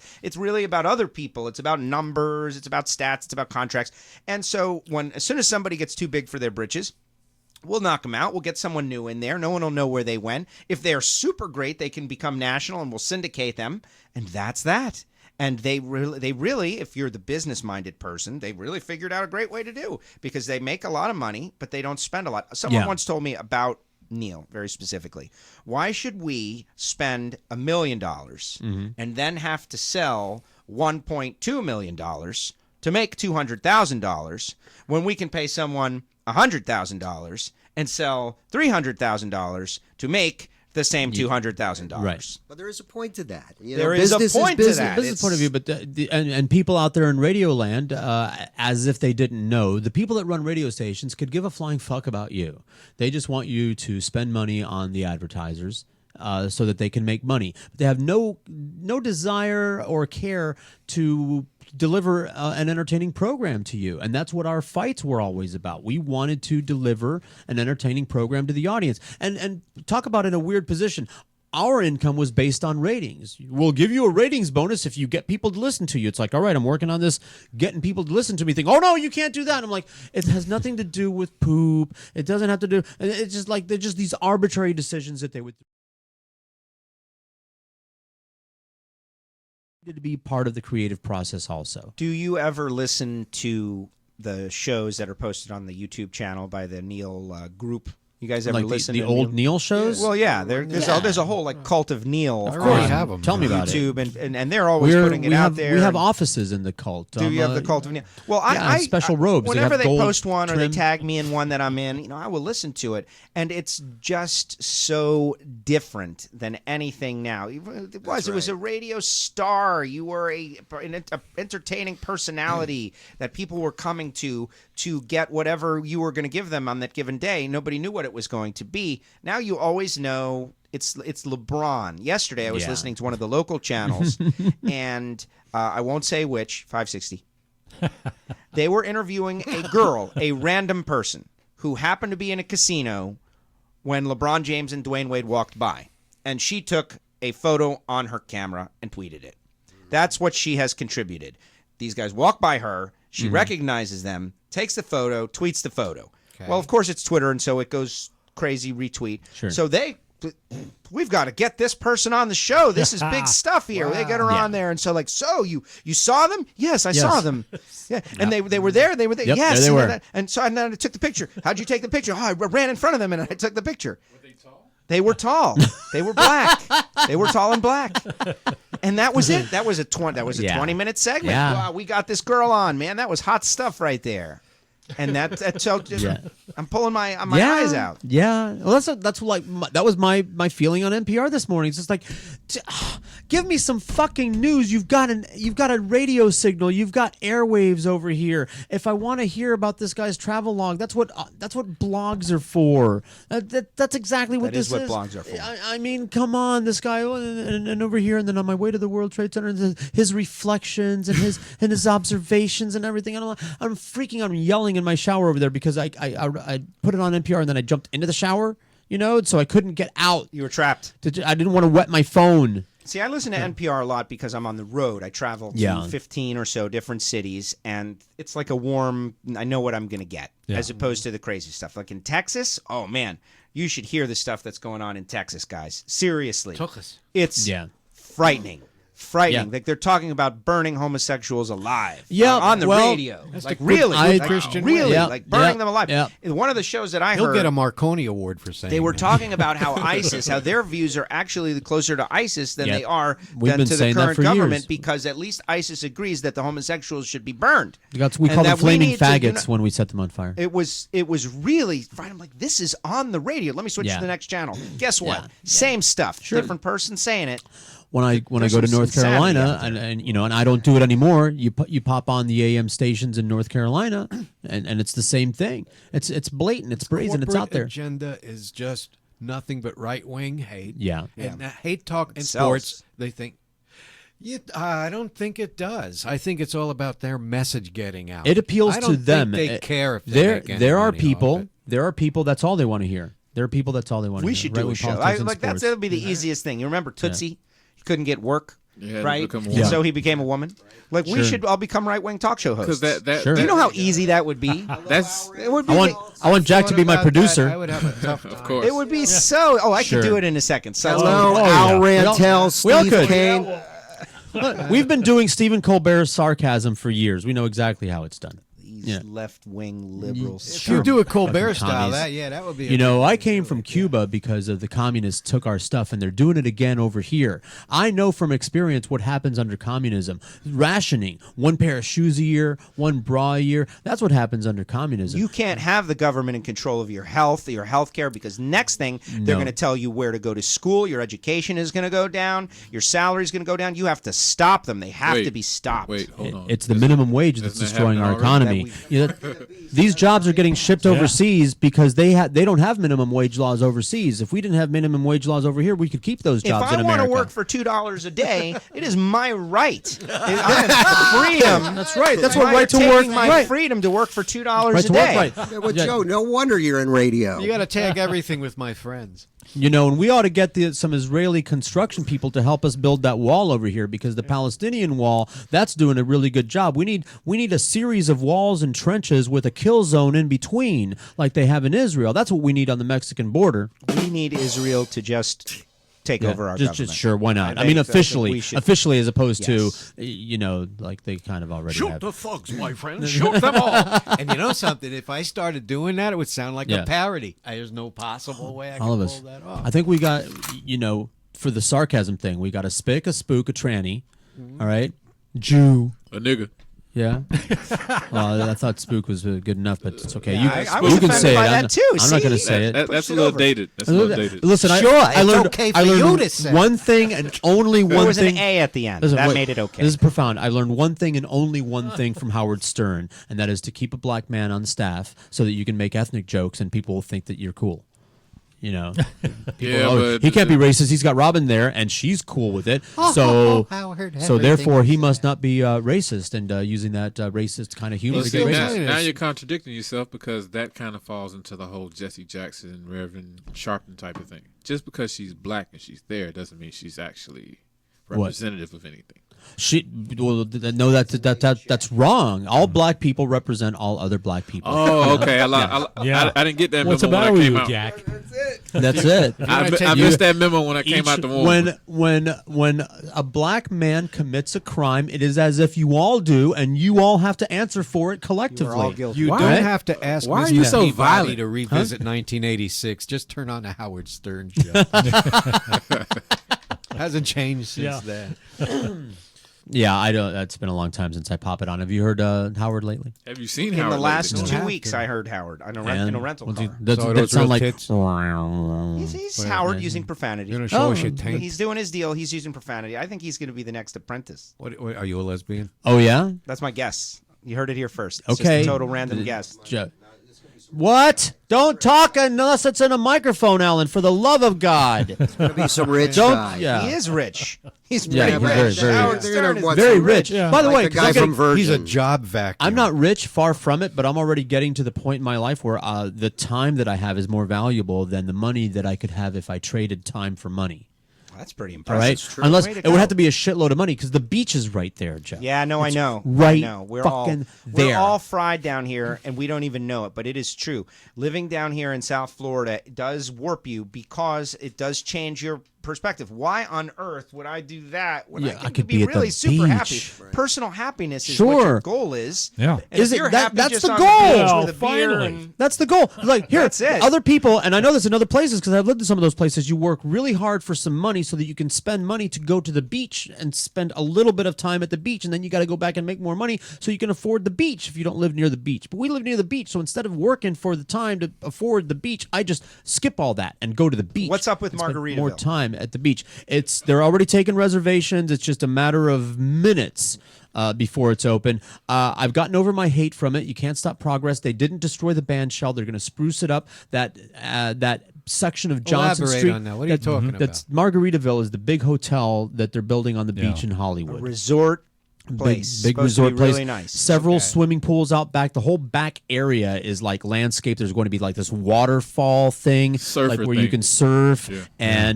And I was upset about it before because the original plan was to tear up and incorporate the old Hollywood band shell. Johnson Street. The band Johnson shell. Street band shell Love and that everything, place. which is Grew yes, up there. yes, and I was really angry about it. But then so were a lot of other tore people. it down? So they backed Not off. yet. No, they didn't tear they it down. didn't? What they did is they're just keeping Margaritaville on that block. They're turning the Johnson Street into a no parking or driving promenade Right. that leads to the refurbished band shell. Oh, that is. Yes. Okay. Yeah. Yeah, it's set up real lovely. They got like a bar where the little surfer thing is at. Yeah. And it's looking right at the band So shell. I it's- like have the old, concerts and there. I know That's excellent. upon reflection, what they tore down for it was like a parking garage, a playground that wasn't really that good. Yeah, Anyway, I used true. to take my kid there. And a big public restroom booth. That's what went. There weren't any of these like old cool Hollywood hotels on that plot or Right. anything like that. So why not bring in tourist dollars, bring in some high profile, high rolling yachtsmen from all over the world here, and let's start making some money here on Hollywood Beach as long as I don't touch my band shell. Well, look, And they're not blocking the sidewalk at all, so you can still bike and rollerblade out in front of it. It's just going to be this big, cool It's looking like Venice thing. Beach in California. It's got its own character and characters. Mm-hmm. I'm old school Hollywood. This is where I was born. Yeah, man. So- And so the beach. So yeah, I'm wealthy in time. I realize that I'm wealthy in time. If I don't spend my time, I still have it. If I don't give my time to someone else, I get to keep it for myself and use it selfishly at the beach or at the roller rink or, Time just spent enjoying it. making yourself happy is Yeah. never wasted. Exactly. It's an investment in happiness, and I'm enjoying it. It's bliss. Like stresslessness. It can be addictive. Stresslessness can be addictive. Yes. But But there's a balance, though. I'm It's nice enjoying to it. have I'm money enjoying to buy it. things I'm you enjoying want it when so you want much. them. Yeah, I got plenty. I mean, well, not plenty, but enough. That's Squeaking good. by. That is great I to work, yeah, and I just don't. I know people that have money and that have made a lot of money, and what they're doing to maintain it is spending a lot of time, and they're very worried all the time about losing that income and losing that money, and they've got. Sure, they've got a great income, but they've got a lot of expenses too. Like I used to have when I was making good money, I was paying everyone's bills too. So easy come, easy go. And I was very stressed out. I was spending a lot of time worrying about. Yeah, this is divorced George. I haven't really hung out with. Look at it's just George. like I'm This is a just different guy. light and fluffy and airy. You know what? I was actually thinking about this on the way here, guys. I was thinking, like, why didn't this dude get this thing done like 15 years ago? Emotional Think blackmail. of how much cooler it would have been. Yeah, I know. all the stuff, all the events that that we went to together, that all of the you events missed. that I couldn't have, that I wanted to go to, that I didn't because I was Big mistake. married to a fat cow. Especially since this was the inevitable. I didn't say it, the inevitable outcome anyway. Inevitable outcome anyway. You were there the whole time. We You saw all all knew happen. it. 1998. I gotta Yeah. get out of this. I can't take it anymore. Yeah. 1999. Yeah. She's pregnant. Yeah. Yeah, yeah.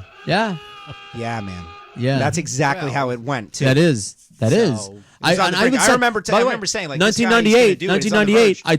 I told her, you know, as soon as this kid's 18, I'm done because you're just a horrible person. Big mistake and you're right not there. nice to me. It was a big mistake Come right on, there. man. And right, and within Definitely not Italian. You would have kept that to yourself. Within 2 months pregnant, I needed some Italian guidance. I needed a consigliere. Sorry, and man. and I didn't have it. No, emotional blackmail with the children and everything, and empty promises, and you make an emotional investment, and you want to see a return on the investment, and the person is promising you that they're going to be better, and they're going to clean the house and lose some weight and stop treating you like shit, and what are you going to tell the children? What are you going to tell the children? Because I'm going to tell them that I love Daddy, and I don't know why Daddy's leaving. So what are you going to tell the children? You know.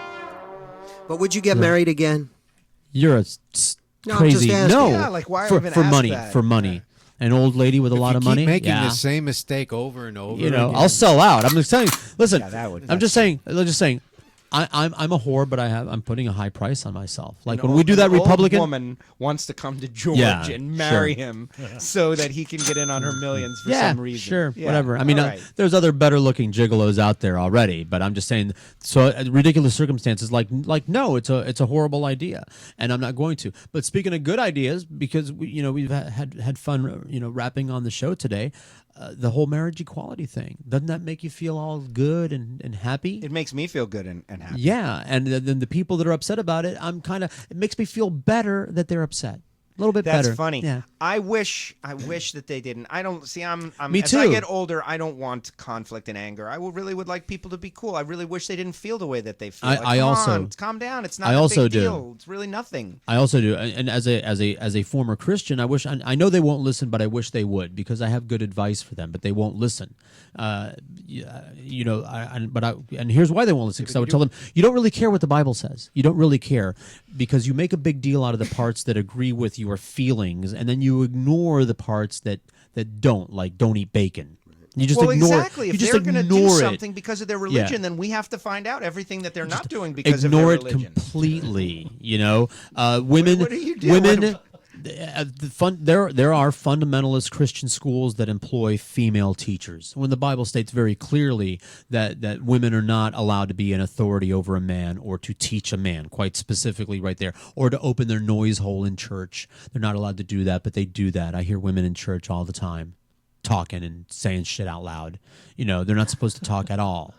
According to the Bible, so many things. You're supposed to sacrifice. It's not. It's about bigotry. It's about advancement in civil rights. It's about being recognized, the other guys. constitutionally recognized, and Humans Stand cannot like that. be treated differently under The law. Right. The law. That's It the has thing. nothing to Yeah. do with religion. Their argument is a religious argument, which is fine, but that has nothing to do with this. We're talking Yeah. about Unit A and Unit B want to Sure. form Unit C together and take advantage of associated benefits like life and death benefits and visitation rights and tax.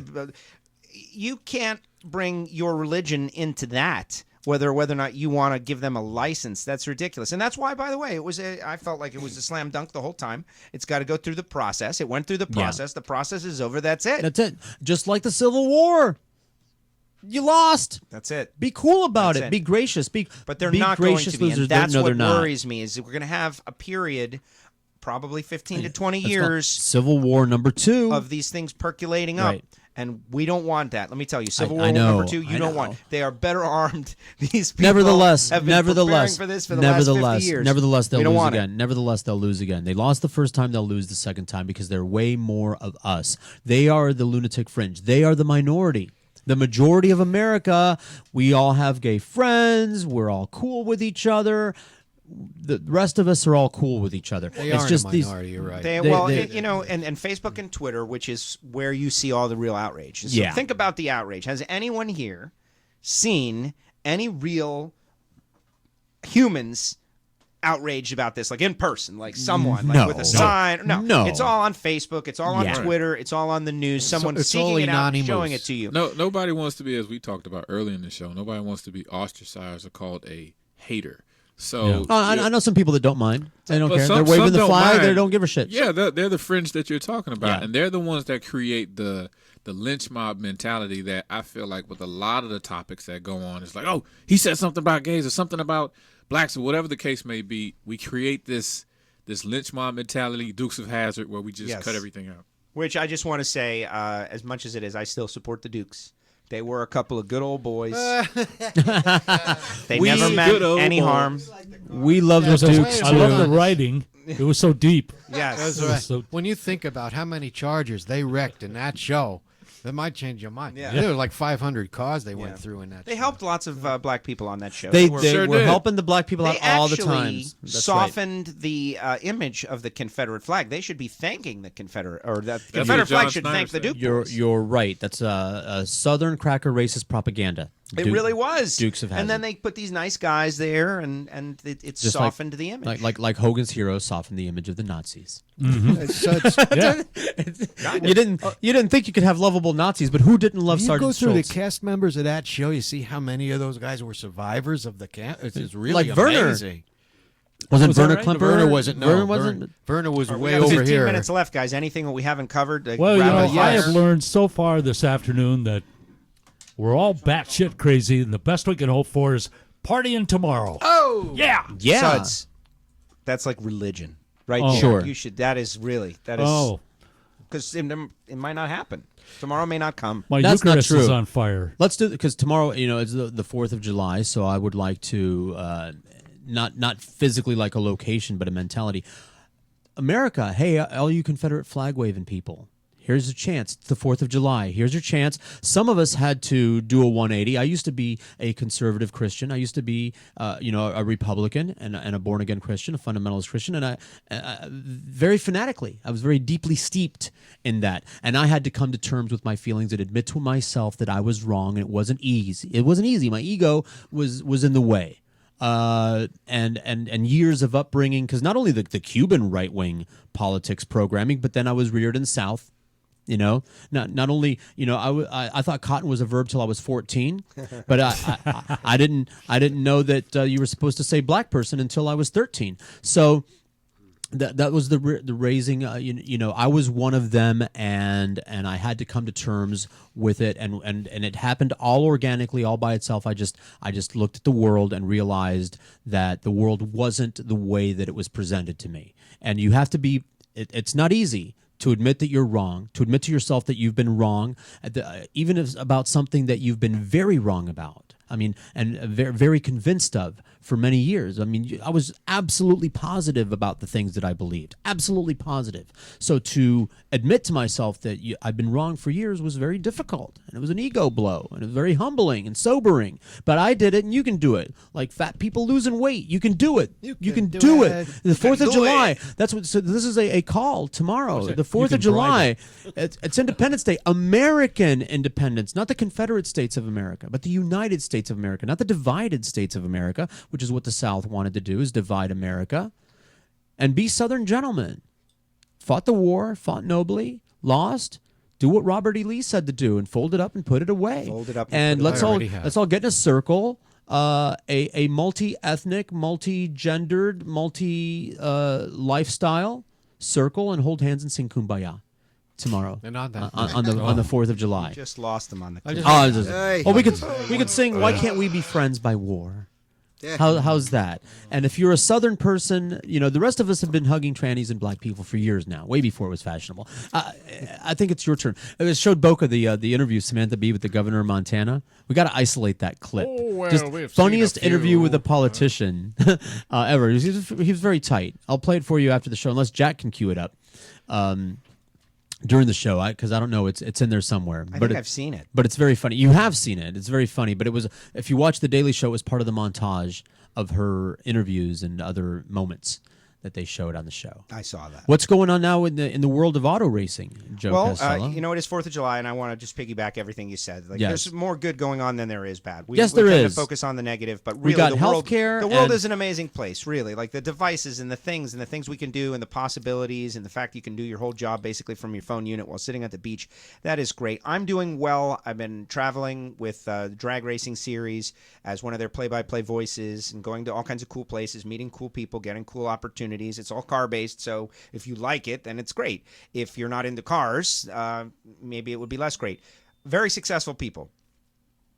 They have their own opinions. I don't necessarily agree, but there's some people who think the way I do out there as well, believe it or not. You know, onward and upward. I would like to be more successful than I am. I'm definitely driven and determined to try to make that happen. I saw you with the selfie stick. Yes, That's a cool you thing. saw that. I want one. Let me tell you something about the selfie stick. It is Yeah. talk about a polarizing thing. The Confederate flag is not nearly as polarizing As as, that the pole? selfie stick. Go somewhere with a selfie stick and see what happens. Yeah. People will yell at you. You and your selfie stick. Except, Yeah. really, Yeah. bad things will happen. And at the same time, you are taking the best pictures of yourself that have ever been taken. They are awesome. Boom, pow. Yeah. Periscope on a selfie stick. You put it out there facing outwards, giving everybody this great, Yeah, very well-balanced view yeah. of everything. It is awesome. But watch out where you take it out, man, because they will yell at Dude, you. my very first Periscope experience, right? I was at the roller rink. I pop it on, and I'm recording myself roller skating through the crowd, weaving through the crowds, like even That's a cool backwards Periscope and everything right like there. that. And I'm getting all these hearts and likes and comments and cool and like skate and requests, skate backwards. And I was showing my feet, doing foot shuffly things, and all of a sudden this guy comments, "Pussy." Oh, yeah. Oh, yeah. let me give you the lowdown on Meerkat versus Periscope because I think it's important. Meerkat is being crushed. They're like in Game of Thrones when the guy's head just got crushed.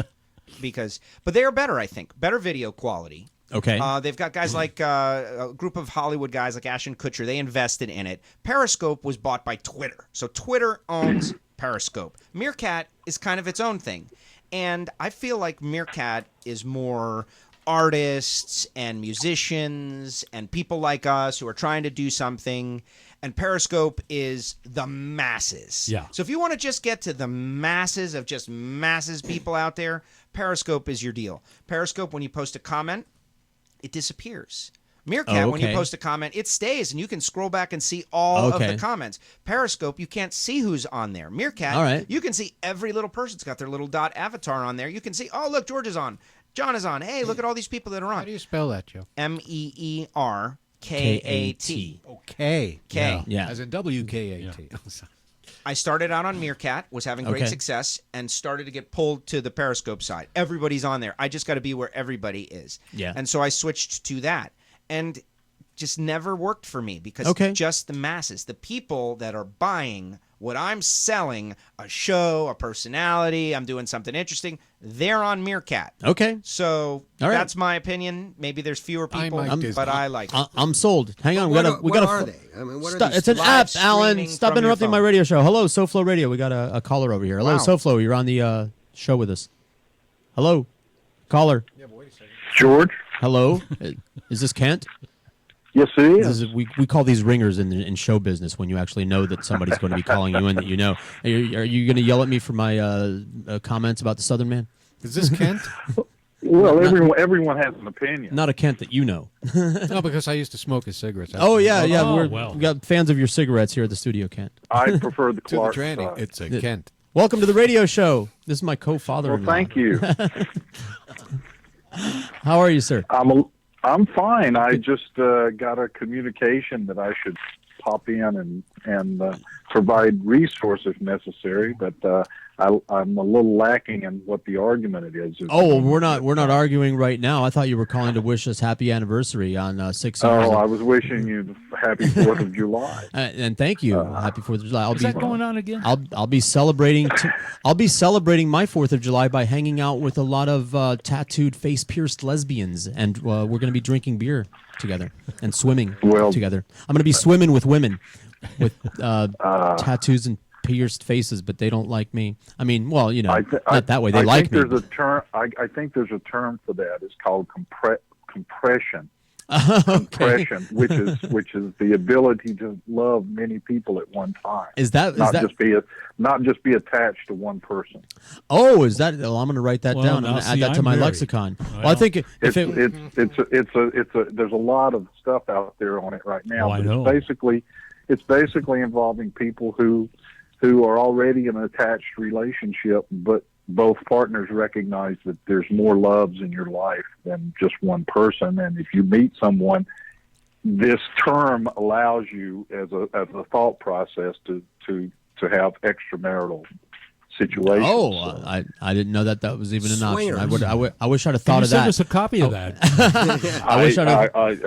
I'm sorry, I can't share. I wish I'd have thought of that. But all you got to do is Google it. Well, we weren't having an argument really, because we're all like-minded individuals. So if it was, I didn't know where you were going. So. It's a 3-hour radio show. So we have this scam here where everyone's in on it. We kill 3 hours by showing up in a room at the same time and just yammering. As long as you get people to pay for it, that's okay. Yeah, it's an amazing thing that people they used to pay me to shut up, and now they pay me not to. Well, you're a good salesman. No, I wish I was, and I'd be rich. Then I really wouldn't have to work if I was a good salesman. But you got to keep it interesting. I appreciate you calling into the radio show. We'll have a Civil War night. How about that?